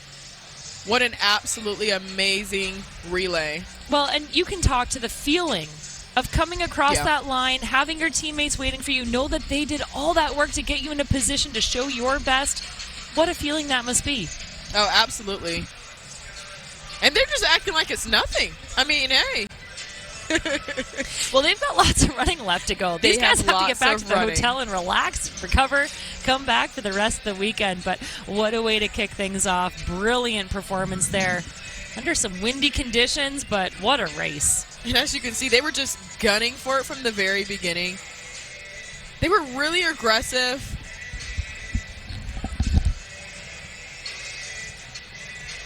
And look at him as he closed in style. It was all Oregon Distance Project. I mean, we have to mention that in Oregon, technically it's only 7 o'clock. I don't know if they're still feeling like they're on Pacific Coast. I mean Pacific time, but it's really not that late for them. Maybe that's why they have a ton of energy. They've still been waiting around all day, just like everyone else here, again, with those weather delays. So you're right. That sort of compounds it. We're used to seeing lots of East Coast teams, but Oregon Distance Project is going to take top mark 16:50, 480, 16:59 for our second place team in the form of Harriman, who, again, did a lot of work up front. So we've got two teams, I should say, who have broken the former meet record. And now we move into our final seeded championship race of the day. Thank you so much for sticking with us here at the New Balance National Outdoor Championships. This is going to be a very exciting race. We've got Forge Track Club, Severna Park, Irondequoit, Cow Harbor, Clarksville, Oregon Distance, Bobcat, Martian Elite, Lexington Elite, I should say, Raleigh Catholic, Tub Gator, Derby City, Legacy, Shore, and Robinson Track Club. And meet record in this championship girls 4x1 mile relay belongs to Purple Track Club at 20:03.82. They set that last year. They are not returning a team here tonight, but that doesn't mean that we are shy of talent and ability. There are so many fantastic teams returning here, so keep your eye on Cow Harbor, who were 6th last year in this event, 2044. They're returning 3 of their top runners, including the Wickard sisters in the form of Mia and Finley. Bobcat Track Club was 8th here last year. Madeline Cook, Mackenzie Cook, and Haley Kavanaugh returning from that team. And then we've got Raleigh Catholic. You can never count them out. Hannah Schaefer, Addie Mitchell, Maggie Witham. They were 4th at New Balance Nationals last year. Tub Gator 11th last year, returning 3 of their 4. Legacy New York returning several of their quartet as well. And then Robinson Track Club wearing hit 15. Another fantastic foursome, and they are returning the Bird sisters, Alexandra and Karina. But this is a very dominant early start here.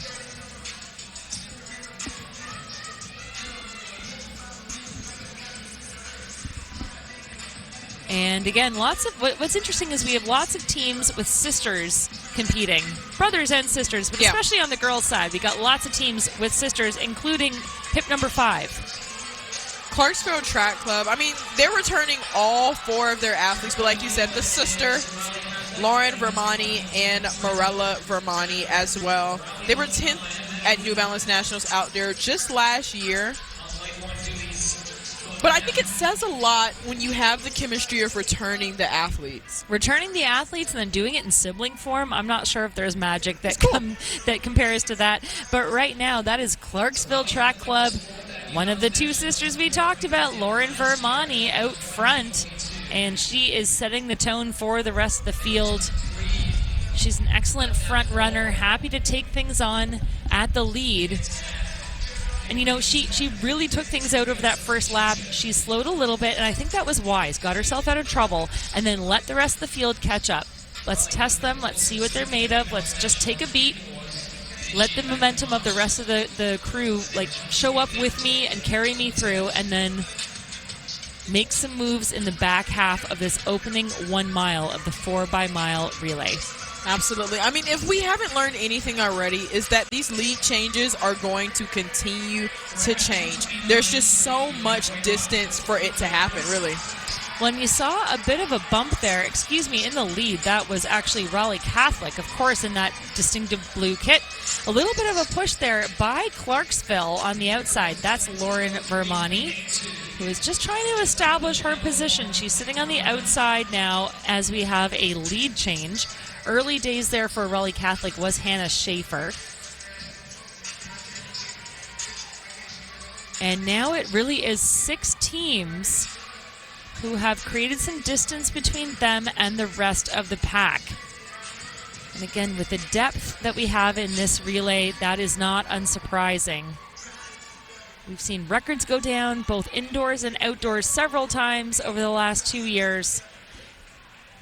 And now in that pink kit, that is Vermani of Clarksville. And just to her inside, the Bobcat Track Club are the ones in the green shorts. That's Mackenzie Cook, another set of sisters there. She will hand off to sister Madeline Cook shortly.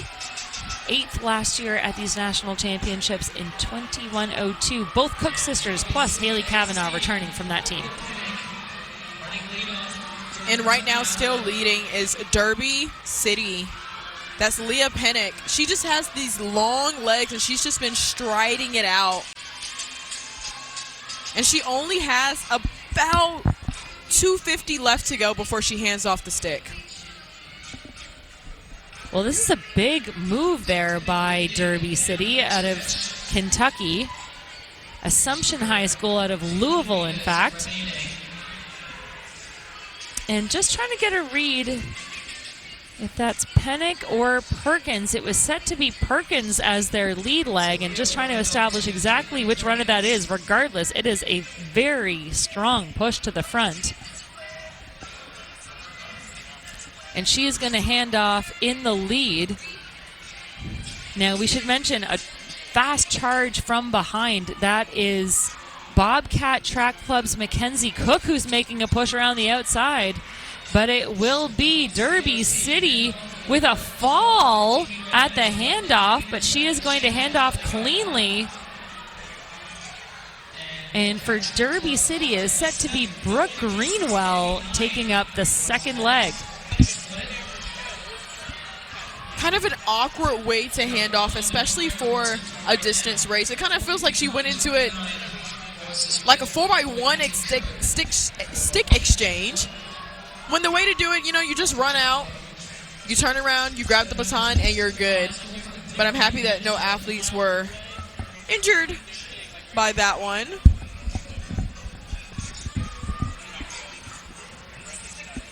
Things starting to pack back up here. After that really early opening lap, courtesy of Derby City. Now again, that's Clarksville, who has made their way back up into the mix. That is Alyssa Mattes, who is set to be their second runner.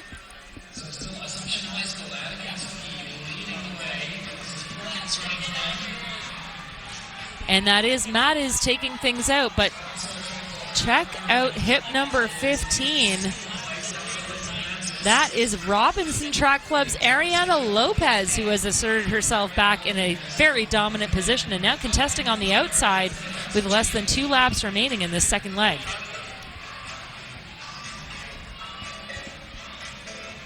Just lots of lead changes. But Ariana Lopez is now starting to make a surge. I wonder if she wants to pass or does she just want to sit on Greenwell's heel? Well, I think she made a really good move there because she sensed that if she sat behind second at the time, that pace was slowing just a little bit. She didn't want to get caught asleep at the wheel, so made that move around and then tucks herself into that second position, poised to strike whenever she needs to. Again, this is not something that a 400 runner would do, but she is going to make a move on the outside, running the longer distance. But again, just kind of like giving a proverbial tap on the shoulder of our leader saying, hey, I'm checking in, I'm here, and by the way, I'm ready to strike whenever I want. Absolutely, but Brooke Greenwell is definitely not giving up the lead to Ariana Lopez any easier at all. So it seems like Lopez just wants to sit on her heel, sit right there on her right shoulder until she is ready to strike. But every time Lopez kind of inches closer, Greenwell accelerates just a little bit. She's a little bit of a jerk. That's what you like to see. Again, if I were the leader, I would want to be sitting right where I am, forcing your competitor to your outside, but also being able to cover moves and just gain information. This is an information gathering session. You want to be able to take in what your competitor's doing, respond when they try to make a move, force them to the outside, keep them running that longer gap, and then be ready, again, conserving as much mental and physical energy as possible to strike when the moment hits. And the moment has now hit for Ariana Lopez. They were literally shoulder to shoulder for that entire straightaway. But she decided to go ahead and quit playing. You know, like, let me go ahead and take it. Because she needs to set her teammate up for success. So the most separation that we've seen so far in this race. And in second, in fact, that is Caitlin Perkins for Derby City, now being passed by Alyssa Mates of Clarksville. It continues to be Lopez up front, leading the way. Lopez for Robinson Track Club, looking very strong and in charge, and a big gap back battle is on for second. But this is all Lopez. She is into her final lap and getting ready for that handoff.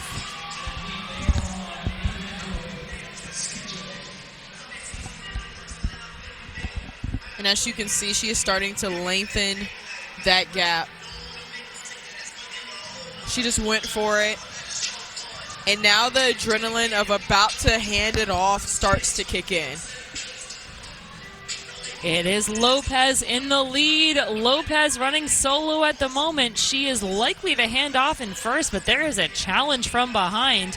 Lopez starting to feel the effects of this solo effort. She is still running alone solo in picture, but just behind her now, here comes a big challenge mounted, and it is going to be Lopez handing off.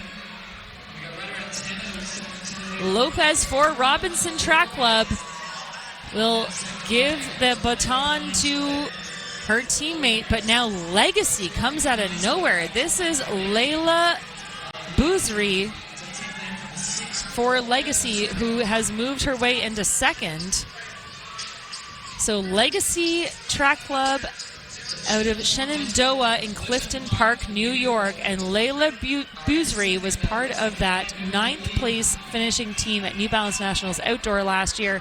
She is returning along with Kerwicki and Lynch. And Bouzri now making the pass on the outside. This is a very dominant performance for her. Now, like we mentioned, Kate, third leg is normally the one where they fall asleep a little bit, but we just saw from the boys who just went right before them, the championship boys, is that maybe is actually becoming the difference maker for a lot of these relays. Well, that's certainly what we're seeing playing out. Look at the dynamic turnover of Bouzri. She is a woman on a mission, and she is absolutely running away. This is really fascinating tactics.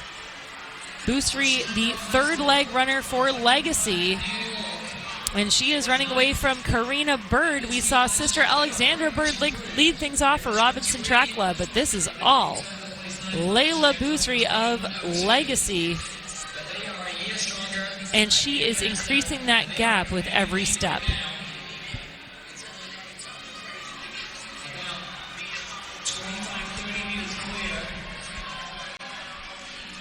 Separation across the board now. Big gaps back between first and second, second and third. The battle on there for third.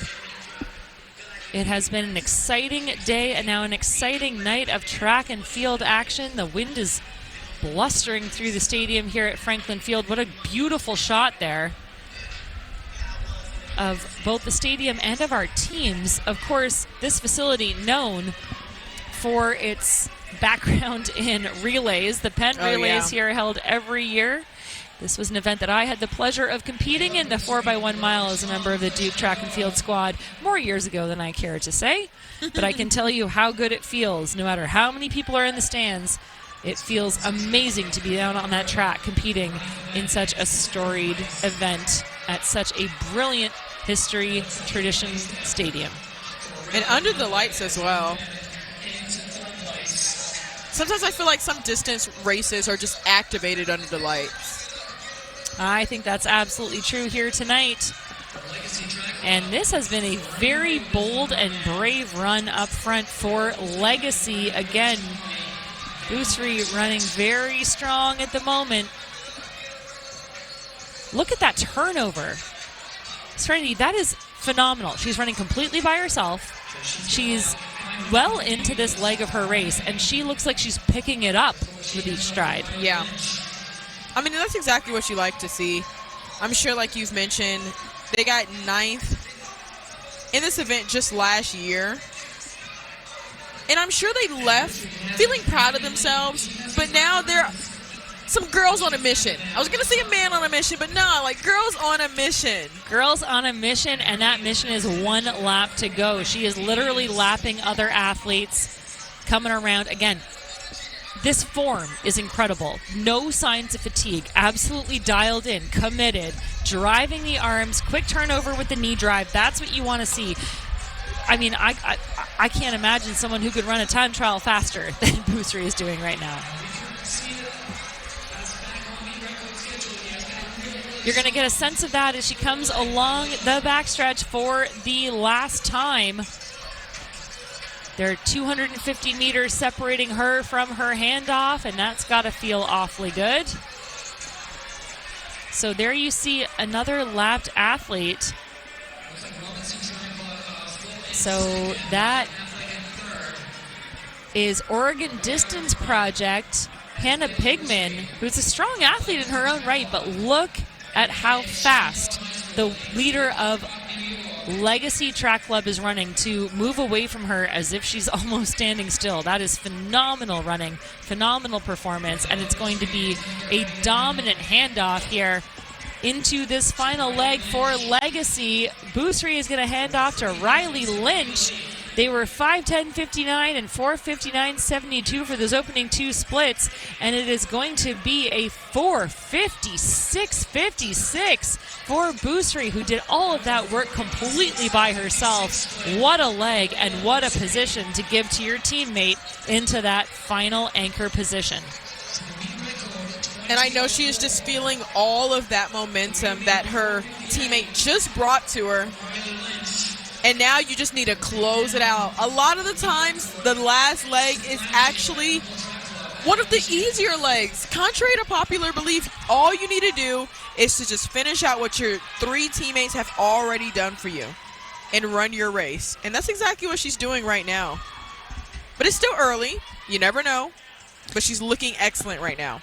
She really is, and this is going to be a really interesting final leg because, again, meet record belongs to the Purple Track Club last year in 2003. So at that handoff, we were 15:06.87. That means about a 4:55 final mile split here. That is a tall order, but Riley Lynch is certainly looking to secure that spot. Riley Lynch for Legacy. Lynch, one of the returning athletes from that 9th place finish at New Balance Nationals Outdoors last year. That's where they ran 21:02, certainly barring disaster. They're going to improve on that significantly here tonight. And it is a solo but very focused effort up front by Legacy's Riley Lynch.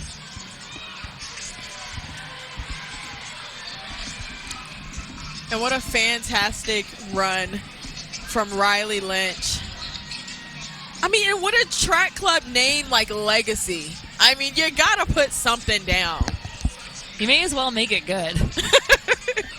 And good it is as Lynch continues to work on some lapped athletes here. Again, hard to keep track of, but that tall figure is working her way around the track.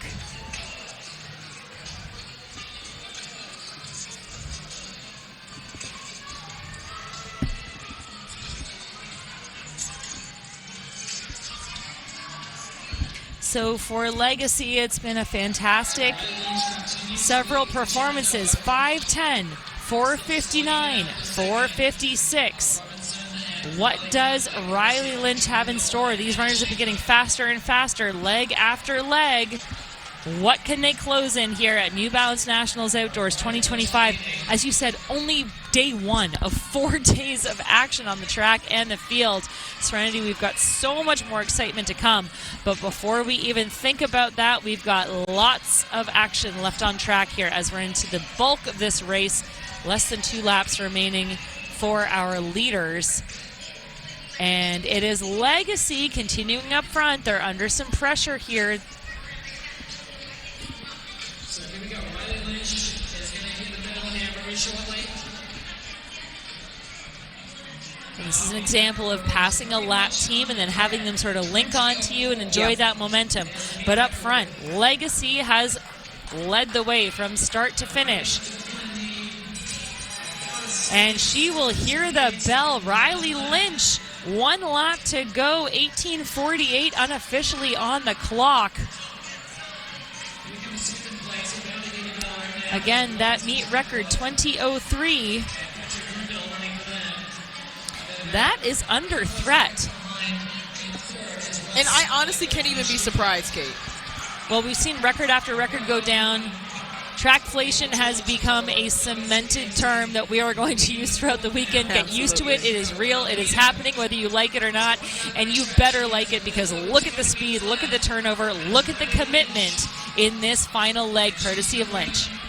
And Riley just has continued to work on her arms and depend on her arms as the lactic is beginning to hit.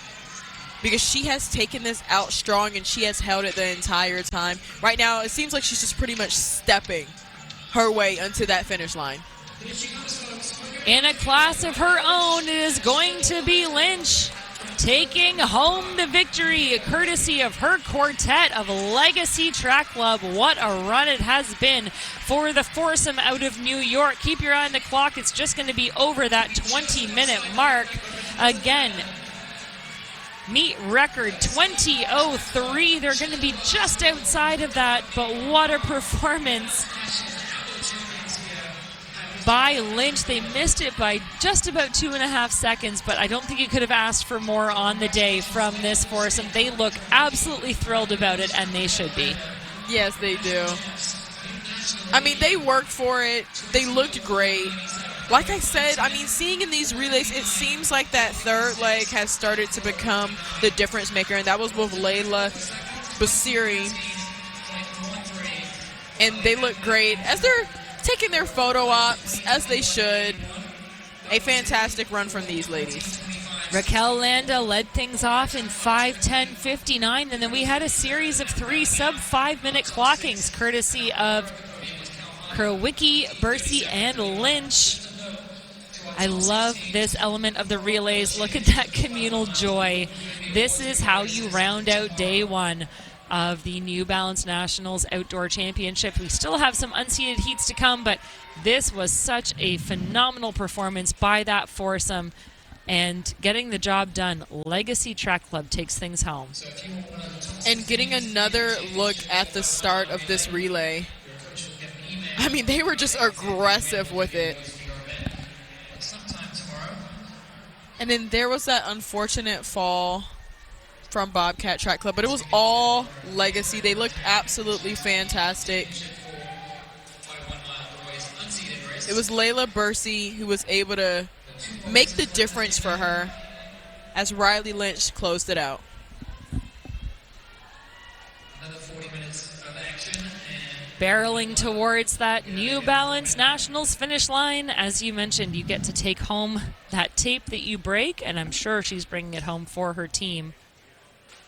There you see compiled results. Legacy 20:05.97, 20:13.13 for Robinson Track Club, and then Raleigh Catholic at 20:21.81 is going to round out your top 3 in the Championship Girls Seeded 4x1 mile relay. We have 2 races left on track. Thank you for sticking with us today in this somewhat challenging but ultimately very exciting day one of New Balance Nationals Outdoors 2025. We have the unseated sections of the girls and boys 4x1 mile races. We have 19 teams set to take to the track here. They include Marquette, Jefferson, Robinson, the Valley Track Club, Panorama Farms Project, Greenwich, Ridgefield, Warrior, Corning, Palm Beach Elite, Bronx Science out of New York, Flyers Track Club, Quakers, Team DBP, Fidelis, Hunterdon Lions, A2 Track Club. It appears that the DC Cadets are a scratch. And Westerville North Track Club rounds out your 18 teams for the boys unseated championship 4x1 mile relays.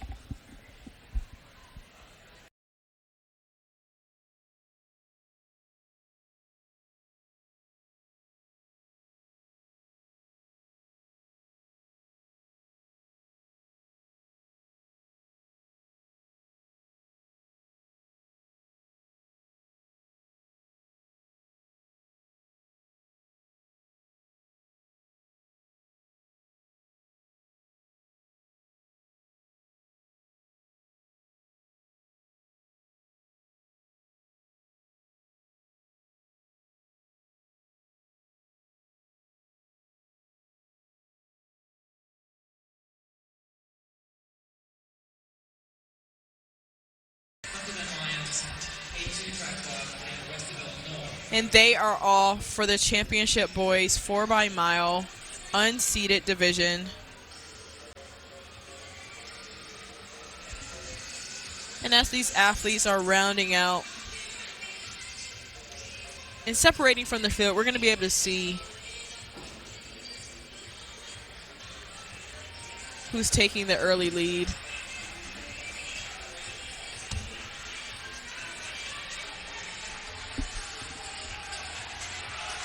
It looks like that is hip number 13, Quakers. That's Wyatt Linden.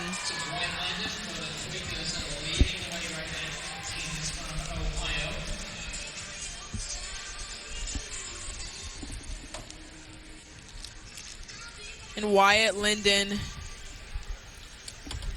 just crossing the field. And I hope you guys can hear the way the crowd is cheering for them as well. It's been a pretty long day, but they are still out there. But he is now getting challenged and now passed. I mean, but this is how the 4x miles work. Tons of lead changes. You never really know. Quakers still moving good, but they have now fallen in a second.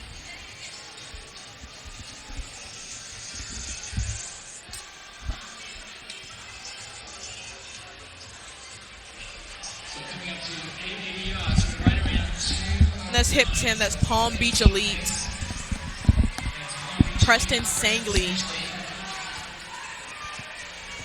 Oh, and it looks like we have now had an athlete fall, and that was Quakers. That's Wyatt Linden, who got too caught up in the field, and he fell, dropped the baton. But he has gotten up. He's out of camera shot right now, but just really unfortunate to see. So impressive to see him back on track, though. He is just about to enter top of picture there in the white singlet. Well done by the athlete to get back up for the Quakers and keep themselves not only in contention, but keep himself moving. This is the power of teamwork, absolutely. We are into the third lap now of this unseated boys race. High drama across the field. Again, lots at stake as you see some falls, you see some jostling. And now moving into the lead, another lead change, a pace change. And wearing hip number 17, that is going to be A2 Track Club, set to be Beckett Crooks taking things out for them. You see the field pulling through there, but Beckett Crooks is absolutely running away with this thing.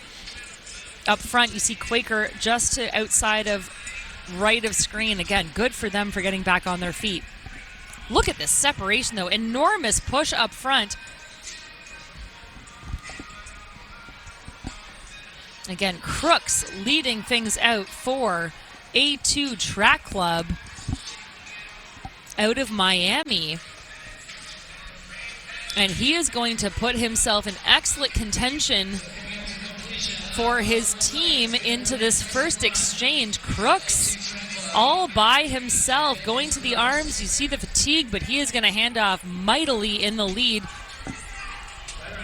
Crooks looking to hand off to Theo Sachs. 4:22.09 for Crooks unofficially. Sachs now with the baton. And then behind it is Jefferson Track Club, Robinson, and Westerville North, all running neck and neck. Jack Oliver, Oliver Jones, and Noah Kemp, respectively, for those three teams. But this is Theo Sachs totally solo. Theo Sachs Thomas totally solo up front. Good shot there of the gap back to second. I mean, but Kate, like we said, the gap can be really large. But when it's a relay, there's so many legs, which makes it so many laps where they could still catch up. Well, but especially in a 4x mile. Yes. Sorry, Randy, but yes, exactly. I think your point is so well taken. Like, there are athletes who, you may be a 4:22 runner, you may be a 4:30, you may be a 4:10, and it all depends on how your coach puts you in this field, positions you, knowing the strengths and weaknesses. That's why it comes down to a team effort. It's a little different in something where the handoff has high stakes, like a 4x1 or a 4x4 even. But in this 4x mile, you're right, there can be an enormous gap, and that deficit is eaten into lap after lap, leg after leg. But at the moment, A2 Track Club running in a class of their own. Now, there's a gap, and then there's a third of a track that separates you from the rest of the field. So this is not quite a third of a track, but approaching a quarter of a track separating them. Certainly the better part of a straightaway. So really excellent focused running up front again by Theo Sachs Thomas. His teammate Beckett Crooks took things out in a 4:22.08. And you got to think that some of these teams know that they are capable of running a really fast time, and probably the conversation ahead of time was coach saying, all right, we know what we're made of, and we're going to do it with or without competition. We're going to do it on our own if we have to. Every man has to get the job done by himself. Absolutely, to show why they deserve to be in that seeded heat. And A2 Track Club is out of Ann Arbor, Michigan. So they're known for, in Michigan, Ann Arbor specifically, they're known for their distance crew for sure. And he's still moving very, very well. But moving into second, that's Westerville North. It may not feel like he's chomping away at the lead, but you really never know. Well, I think that lead is being eaten into fairly steadily. What is more interesting is what's happening behind, because right now, this is Theo Sachs Thomas. He's been the leader throughout the entirety of this leg of the unseated boys 4x1 mile. He's going to be working his way towards that handoff. But this is what is happening behind. So, as you mentioned, that is Westerville North Track Club, Noah Kemp for them. But look at the charge from behind. There is an entire slew of guys working their way towards our second place runner at the moment. With our leader, Theo Sachs Thomas, blissfully unaware in some ways of what's happening behind him. He's going to have less than a lap to go here before his next handoff. Well done by Westerville North's Noah Kemp, keeping things honest for his team, but you see his head going back a little bit, Strandy. You know, that is the kind of form indicator that says, I'm starting to feel this a little bit, and I know that the charge is coming from behind. Absolutely. And these athletes are also running into crosswinds as well, and I know they feel the effects of it. It's a little bit of a cooler wind as well, but he still looks really, really good. In a field of his own, where's the rest of the competition? They're working as a unit behind. It matters little to our leader. Again, he has maintained about a 25 to 30 meter lead the entirety of this race. He's going to be coming up on the exchange here for the second exchange zone. Sachs Thomas, a brave solo effort, and he is going to hand off in a comfortable cushion of lead to Thomas De Jesus. He will be their third leg runner, and that was a 4:30 mile absolutely by himself. Talk about a really great time trial and solo effort by the second runner, Theo Sachs-Thomas. Team DBP now has positioned themselves in second. Mateus Fonteo ran a 4:30 mile split there as well. He'll hand off to Matthew McGuire. And then probably most impressively was Thomas Maresca of Fidelis Track Club in fourth. He ran a 4:26. See, some of these athletes are running faster than they ever have. That doesn't necessarily mean that they're passing by the line first. So it's just all about what you got in the tank. And even still in second is still Westerville North Track Club. Looking pretty good, but who also came up in third that was pretty surprising was Team DPB. DBP. There we go. There you go. You got it. And there you see a little bit of a better shot of the distance back. So that lead is being steadily eaten into, as you said, just sort of crunching, munching away at that lead. But up front, it continues to be Thomas DeJesus. A tough spot to be right now. Look at how much that gap has shrunk. DeJesus maintaining the lead, but what was a 25, 30-meter lead has quickly become about 8 meters, maybe 10 at best. And it is Team DBP, I think I got that right, who has moved their way into second. They have the advantage of working hard with two other teams behind them. So a trio chasing the sole leader, and they have all but made up that ground. We are into the third leg now, and for the first time, it looks as though A2 Track Club is going to be passed. This is Matt McGuire. McGuire making the move on the outside. Excuse me, that is actually Westerville North, so that is Jeffrey Kearns in that burgundy kit. But again, it is still 4 teams. A2 Track Club, Team DBP, Westerville North, and Fidelis. And Matthew McGuire is not letting Jeffrey Kearns have it easy at all. He is staying right on his heel. And actually deciding to pass on the straight now, which I think was very smart. I think it was a very, very smart thing to do because he's setting himself up good to head into his final lap. Well, it is, again, it was a one-team race for the longest time. Again, it's like they're hearing us, Serenity. You talked about how anything can happen in a race this long, even if it's a relay.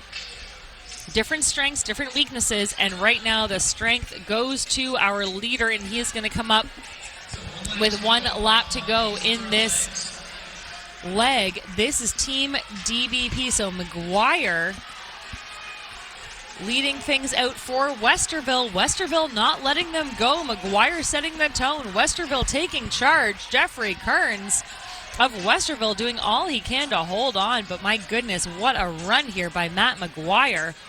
Extending that lead. Look at the difference in turnover. Just head back, but high knee drive for a 4 by mile. Yeah. Get it done by any means necessary. And Fidelis currently sitting in third position in that white kit. Fidelis looks strong. There's a mount from behind. But it is going to be Matt McGuire of Team DBP pulling away right at the exact opportune moment. And he is going to be in the top position heading off to the third exchange. Team DBP saw 4:28 and then a 4:30. And this is going to be anchor leg for them. And they will be in the lead position. 4:23.92 for Matt McGuire. Well, wow. That made all the difference.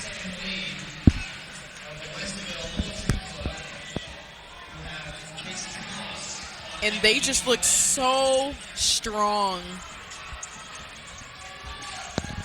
as all of these legs are handing off. That's what you guys are seeing on your screen right now. Handing off to their anchor legs. And worth noting that Flyers Track Club, who are currently sitting in 5th position, Sean Logie ran a 4:18:47. That, again, was the fastest split so far. He was flying. He was flying, absolutely. So to our leader. It's been an exciting race so far, and now things starting to extend even further. Team DBP. This is Jack Dowd understanding the assignment and taking full notes. 4:28, 4:30, 4:23, and now Dowd trying to add himself to a low 4:20 clocking to round things out for his team. And what is so impressive to me is this is the unseated section. Lots and lots of talent turning up here at New Balance Nationals Outdoors. A totally solo effort here by Jack Dowd.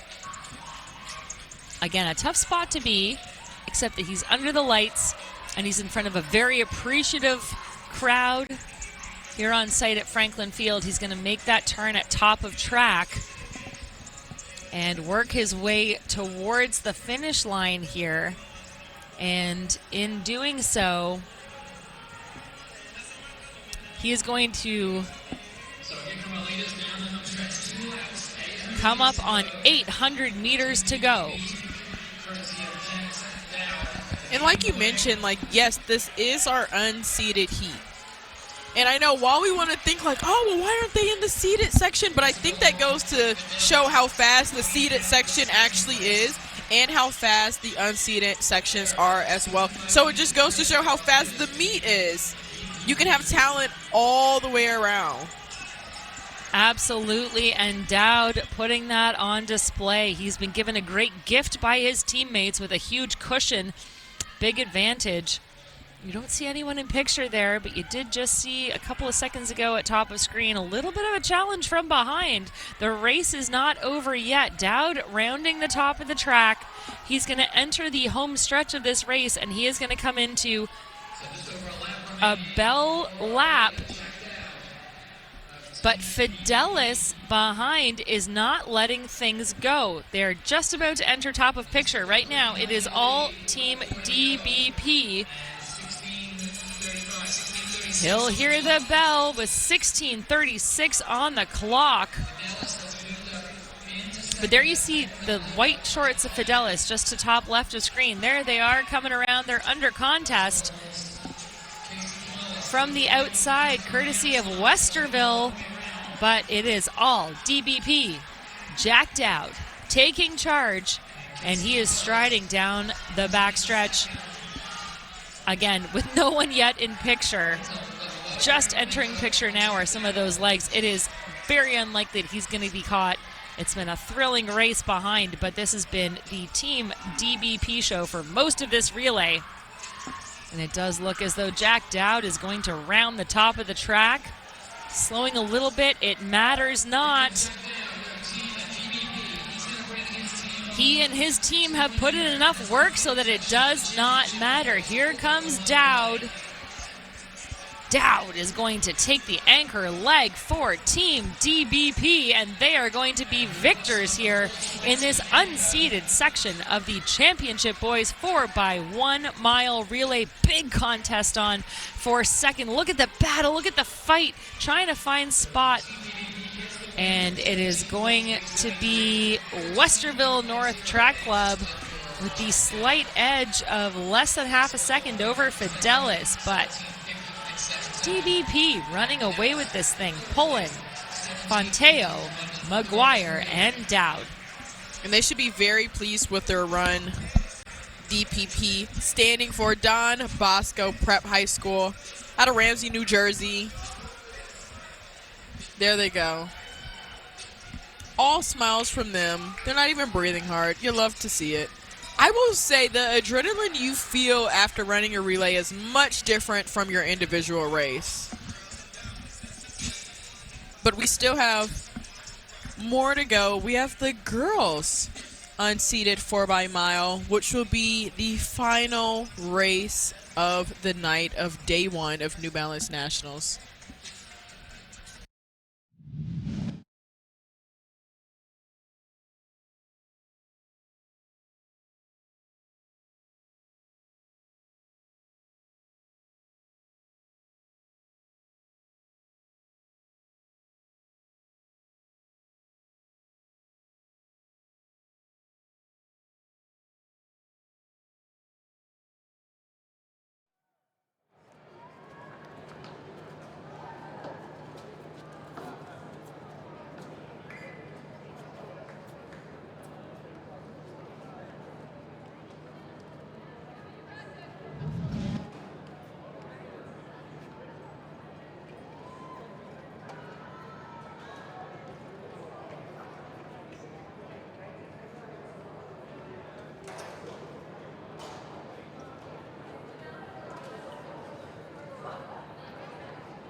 Well, we are underway with our final event of day one. I'm sorry, I don't know if this is day one or day four. I think it's day one of New Balance Nationals Outdoors. It has been a long day, but it has been a very, very exciting set of performances so far. We are going to finish things off here in style with our unseated section of the Championship Girls 4x1 mile relay. We've already seen national records, meet records, championship records, all kinds of records go down. And here we see a couple of teams that are coming back with a B team for their school. It doesn't matter which race you're in, you turn up every time for your team, and that's what we're going to see on the track here in our final event of the night. Thank you so much for sticking with us here at New Balance Nationals Outdoors. We're glad you tuned in for the broadcast, tuned in time and time again. Off to an early lead here is Morristown High School out of New Jersey. This is their A team, and they are being led off right now by Peyton Derrer. But to the outside there, wearing hip 11, that is top of the hill Summit Track Club, Maddie Chen. And you'll love to see it. It's the last event of the evening, and athletes are taking it seriously, contesting right from the beginning. And already strung out down the bottom of this opening leg. Chen not letting go of our leader.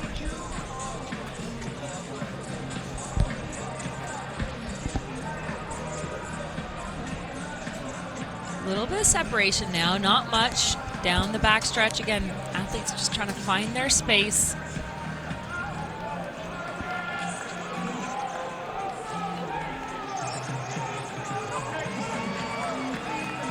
It is Peyton Derrer of Morristown High School in New Jersey. And it's 11 athletes separating themselves from the rest of the field right now.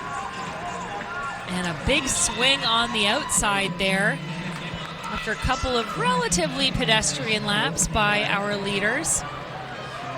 And again, I love to see this. Athletes not wanting to take anything for granted, not wanting to leave anything to chance.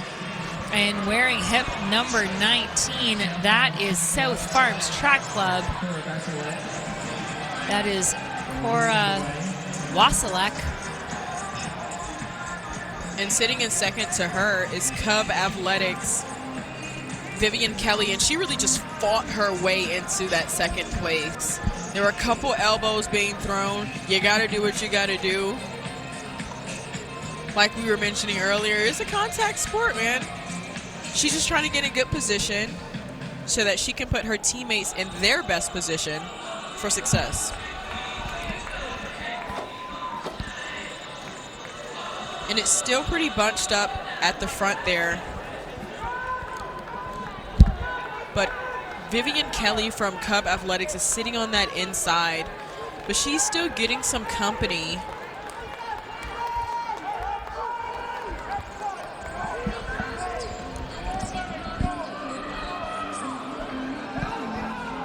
So it is a battle of three up front. Getting into the meat of this first leg, and now a big push on the outside by Kelly. She is powering her way towards the line with a lap to go. This is Cub Athletics, Vivian Kelly. That trio out of Maryland, and now things are broken up. You see the rest of the field following suit there. But Kelly, look at the separation between those top three. This is a bold move, and why not? Conditions are very good. The flags are low, the temperatures are following suit. And now a push. I love it when you think an athlete's out of it and they just show you that you are wrong time and again. So Kelly under some contest now. And I believe that's Lewis.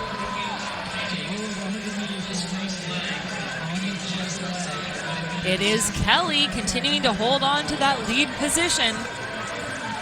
Vivian Kelly, Club Athletics, bringing things around the top of the track and towards the first exchange.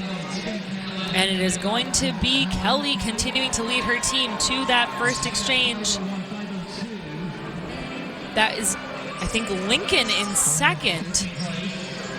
but it is Kelly to Kelly. So the sisters handing off to one another. Vivian Kelly, Helena Kelly now with the baton. 5:03.03, a really solid opening leg there for the first of the two Kelly sisters, and it was Gahanna Lincoln, Ruby Lewis handing off to Olivia Smeck. They are in second position. Big opening splits for them. 5:03 flat for Cub, 5:04.27 for Lincoln. And now Olivia Smeck trying to hold on to that lead by Kelly. And Olivia Schmeck is just eating away at Kelly's lead. As you can see, a telltale sign is just look at the way these athletes' arms are moving. The faster the arms move, the faster the legs move. And she is just powering through. And she's also just making such an early charge for her to still have about a lap and a half to go. Yeah, this is really brave running, as you mentioned up front, and I think that this is exactly what we want to see in this type of a race. We've talked about how many groups of siblings there are on the track tonight. Not Kelly versus Kelly, Kelly with Kelly. I don't know, reminiscent of Kramer versus Kramer. It's been a long day. Anyone who gets that reference is probably a parent or a coach at this point, but the point is it has been a stellar day of competition, and we're seeing lots of sibling action on track and on field. I love this push by Kelly up front. She is just very aware of the challenge from behind and not letting a step go. So too in our chaser, saying, I'm not going to let that elastic stretch any further than I need to. I understand that if I let that go, I'm going to be running completely by myself. I'm going to hold on to you for as long as I can. And that's what we're seeing play out. And now they have about a lap and a half to go. Again, Kelly leading Smeck. Cub Athletics versus Lincoln. It is Maryland versus Ohio. And they are well ahead of our third place team right now. Connecticut just entering picture in a very similar uniform. South Farms Track Club. And now Kelly looking like maybe she's just starting to show the first signs of some real fatigue here. And Lincoln from Ohio's Olivia Smeck looking to take advantage of maybe that little glimmer of fault from our leader, but what a brave run it's been up front by Helena Kelly.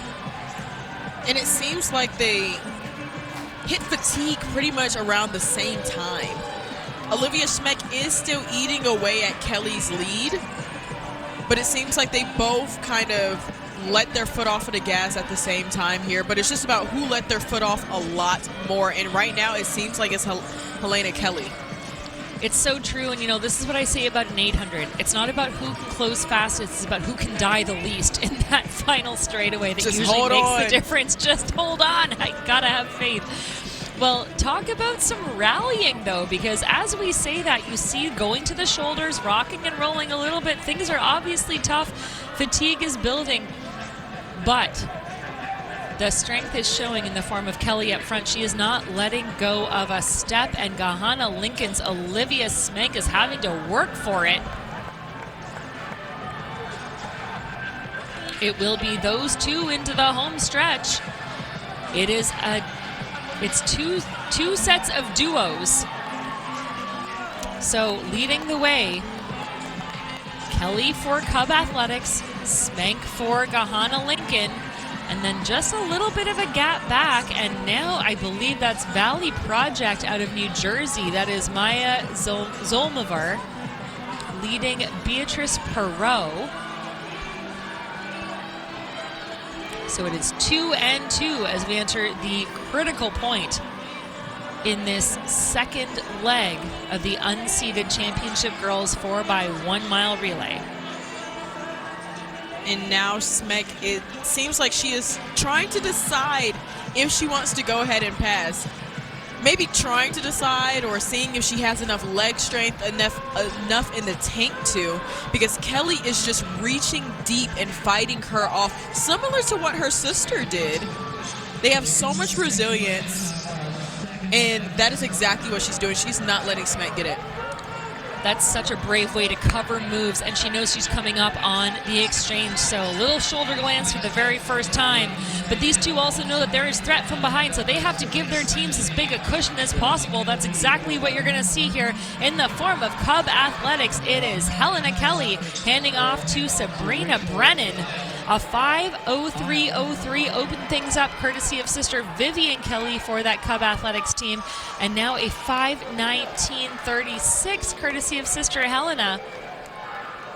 It's going to keep them in the lead, but barely so, as Gahanna Lincoln is making some moves and Rachel Isle ready to take on that charge.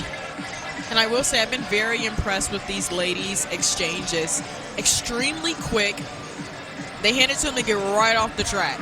And I mean, that seems like a no-brainer, but a lot of these athletes, I mean, they're coming in and they're exhausted, but their teammate that they're handing it to is not. So there can be a little bit of wasted seconds, precious seconds, but these ladies have been handing it off pretty quickly and not stopping any of that momentum. Such a good point. You see that in these longer relays. Again, they're unusual, right? We don't run them very often. If you're going to run them, it may as well be at Penn. Because I'll tell you, I ran TMRs, I ran 4x15s. This is the place to do it. But you're right. You're handing off in total lack of control to an athlete who is completely in control of their faculties. And talk about lactic. We have a 4-athlete race. This really quickly went from a 3-runner event to, a 2-runner event to 4. Although up front, it continues to be Cub Athletics. So we have 4 runners right there together. But they are actually chasing our leader.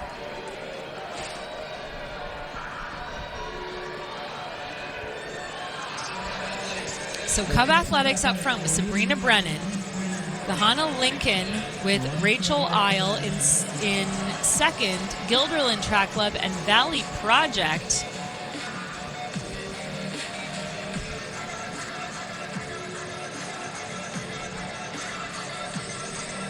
And I must say, like, these 4 girls with the extremely similar uniforms, but not the same track club at all. All just working together and using each other to muscle through.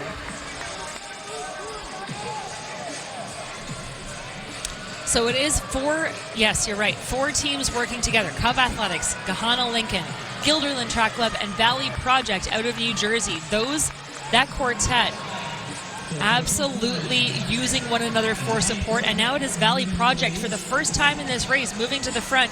This is Ryan Ireland wearing hip number 14. Their team so far has a 5:09 and a 5:16 as their 2 opening splits. What can Ryan Ireland bring them through? You see that New Balance kit, that really standout set of neon bunners, and now a bit of a separation back. But Ryan Ireland has asserted her team at the front of the pack and looking to relinquish nothing. I love this, Randy, running in the middle of lane 1. That's where you want to be as a mid-distance runner. You want to close off both sides of you. You don't want someone passing on the inside, but you also want to protect your space on the outside. Make sure that you are in absolute control. If you're going to be in the front, you may as well control it. Make it your own. And be stubborn about it as well. Do not let these girls push you around. And I know that can be really difficult because you feel them on you. However, because this is, I mean, a relay, you're going to feel a couple of girls. They've lapped a couple of athletes as well. So the company should not be too uncomfortable for her. So this is really interesting. It was a 4-girl race, and it has been whittled down to 3. So up in the front, that is Ireland continuing to lead things out for Valley Project. And now, as I say that, she is creating the most separation we've seen the entirety of this race. Behind her, Cub Athletics, courtesy of Sabrina Brennan, and then Gilderland Track Club with Camille Way are still in contention. But Valley Project Ryan Ireland is moving away from the field. This was a decisive move. And again, if you're going to make a big move, you better commit to it. Go all in and just see what happens. Lay your cards on the table, and those who come with you come, and those who don't are left in your wake. Absolutely. And we have to mention that Ryan Ireland, her stride was not this long before. She has definitely opened it up. Normally when the athletes get tired, their stride gets a bit shorter, a little bit tighter because of the lactic acid, but she has opened it completely up and started to bound her way into her teammate, which will hopefully be Isabella Beaudry. Beaudry waiting in the wings, and a big move from behind by Cub Athletics' Brennan. But it's going to be Ireland handing off, giving her team about a 2 to 3 second advantage here. And for Cub Athletic, for Valley Project, I should say, that's Beaudry. And Cub Athletics giving chase. Lucy Brennan. Well, it's again Brennan to Brennan. Here for Cub Athletics, you see all of these exchanges taking place one after another on that left of screen, but up front on the right of screen, Valley Project running away with this thing. Isabella Beaudry, we were a 5:09, then 5:16, then 5:20 for that split. But again, this team just continuing to take advantage of the gap they were given. And this comes down to an effort of the mind more than the body. You have to go out there and just say, I have no idea where the challenge is. I don't know what's to come, but my teammates have worked hard to put me in a position where I can hopefully run solo from the front without much feedback and still bring my team home to top marks. It's kind of like a group project. You just have to close out the project. Who writes the bibliography? Yes, do it right. Your teammates have already done the work for you. Now, you just really have to close it out. Get through the line. Still with nobody in front of you, that is the goal. This is just citations at this point. It is. The finishing touches. The finishing touches indeed. Finesse and finishing touches, and that's what we're seeing on display here. Isabella Beaudry in a class of her own, courtesy of Ryan Ireland, who really made a big move on the field to give her this amount of gap. A valiant effort and a good challenge being mounted by Cub Athletics. Luca Brennan, I should say, working hard behind. But Valley Project, there you see the margin of advantage, almost half a straightaway separating her from the rest of the field with about 600 meters remaining. This seems insurmountable. We've seen stranger things happen, but what a run it's been for this foursome. And again, you know, I gotta say, as a Canadian, I watched our team in the 4x1 relay last year in Paris come away with the win, and I heard our solo standout, Andre DeGrasse, say, it's not about how fast I was, it's about how fast we were as a unit. Absolutely. And that's exactly what you're seeing on display with all of these relays. That's true every single time before some steps on the track, and that is the magic, both of Franklin Field and of New Balance Nationals. You gotta love it. And that's why you always finish track meets with a relay. Always, and we're loving it tonight, especially, again, cool conditions, very favorable for these runners. Valley Project, we've seen them time and again show up in the best way. They have tremendous depth on their team. This unit turning up and getting the job done. Valley Project Track Club, New Jersey, Isabella Beaudry, and not a whole lot of distance separating her and her team from a victory in this unseated section of the girls' 4x1 mile relay. You see her without much contest, but now just those feet at top of screen entering picture. So this is going to make things interesting. Cub Athletics have been in the chase for a while. But there is a big challenge being mounted from behind. And just as I said, you can't ever say that a race is over till it's over. That's always true. Although this looked as though it was over, there is some really quick turnover happening behind. We are now less than 500 meters away from the completion of this unseated girls 4x1 mile relay at the championship level. And as I say that, it looks as though Beaudry has found another gear. She's come alive again, and she is going to hear the bell in first position, and she knows that she is about to take this home for her team. And now she just has to dig deep because Cumberland Track Club could be coming for her. That's Kylie DeFusco right behind her. I mean, like you said, we have seen weirder things happen. We have seen kicks come out of nowhere. Well, DeFusco really working hard, but on screen right now, that is Isabella Beaudry.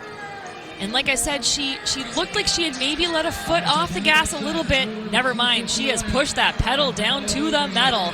A big challenge from behind, courtesy of Cumberland's Kylie DeFusco, but look at the determination on the face of our leader. Beaudry knows what's on the line, and she is driving for home. Surely she will not be caught at this point. 150 meters separate now Isabella Beaudry from championship victory in this unseated section.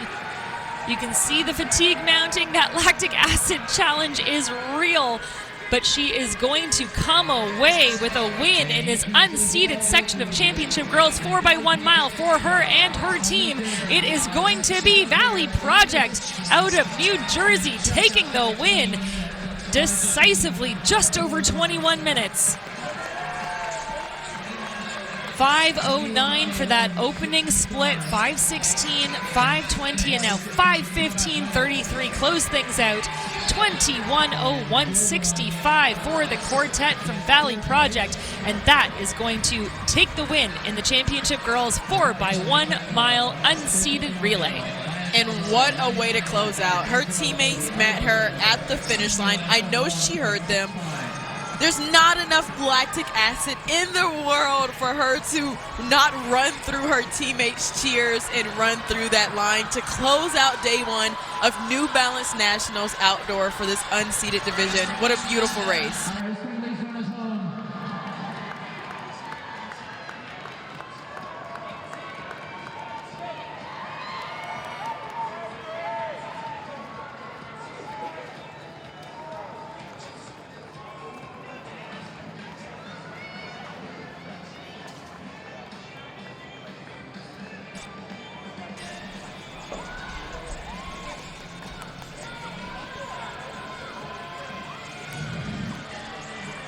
And we're going to take another look at it.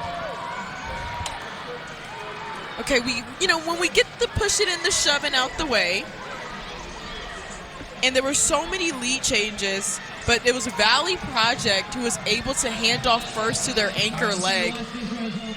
So while they had no stress going into anchor leg, there also is stress because the fact that they had to run it all alone, Isabella Beaudry, and she just closes out day one. What a beautiful race.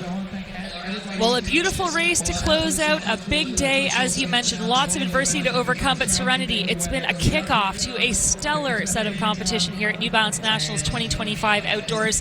What are your biggest takeaways from the day? My biggest takeaways from the day is that records aren't meant to be broken, and they will absolutely be broken again and again and again until Sunday when we close out. Hopefully all the bad weather is behind us, but these athletes have handled everything that has been thrown their way. Absolutely. It has been a day of resilience here at Franklin Field in Philadelphia. We're so glad that you've joined us for our day one coverage. Look, we have 3 more days to go on the track and the field. We're going to kick things off theoretically tomorrow at 8:13 a.m. Stay tuned for confirmation on that. But we are so glad you've joined us for day one. I'm Kate Van Buskirk. Serenity Douglas joining me, and on behalf of our entire team here on site and remotely for Runner Space and for New Balance Nationals, thanks for joining us. Stick with us for the rest of the weekend here at the fastest party on the planet.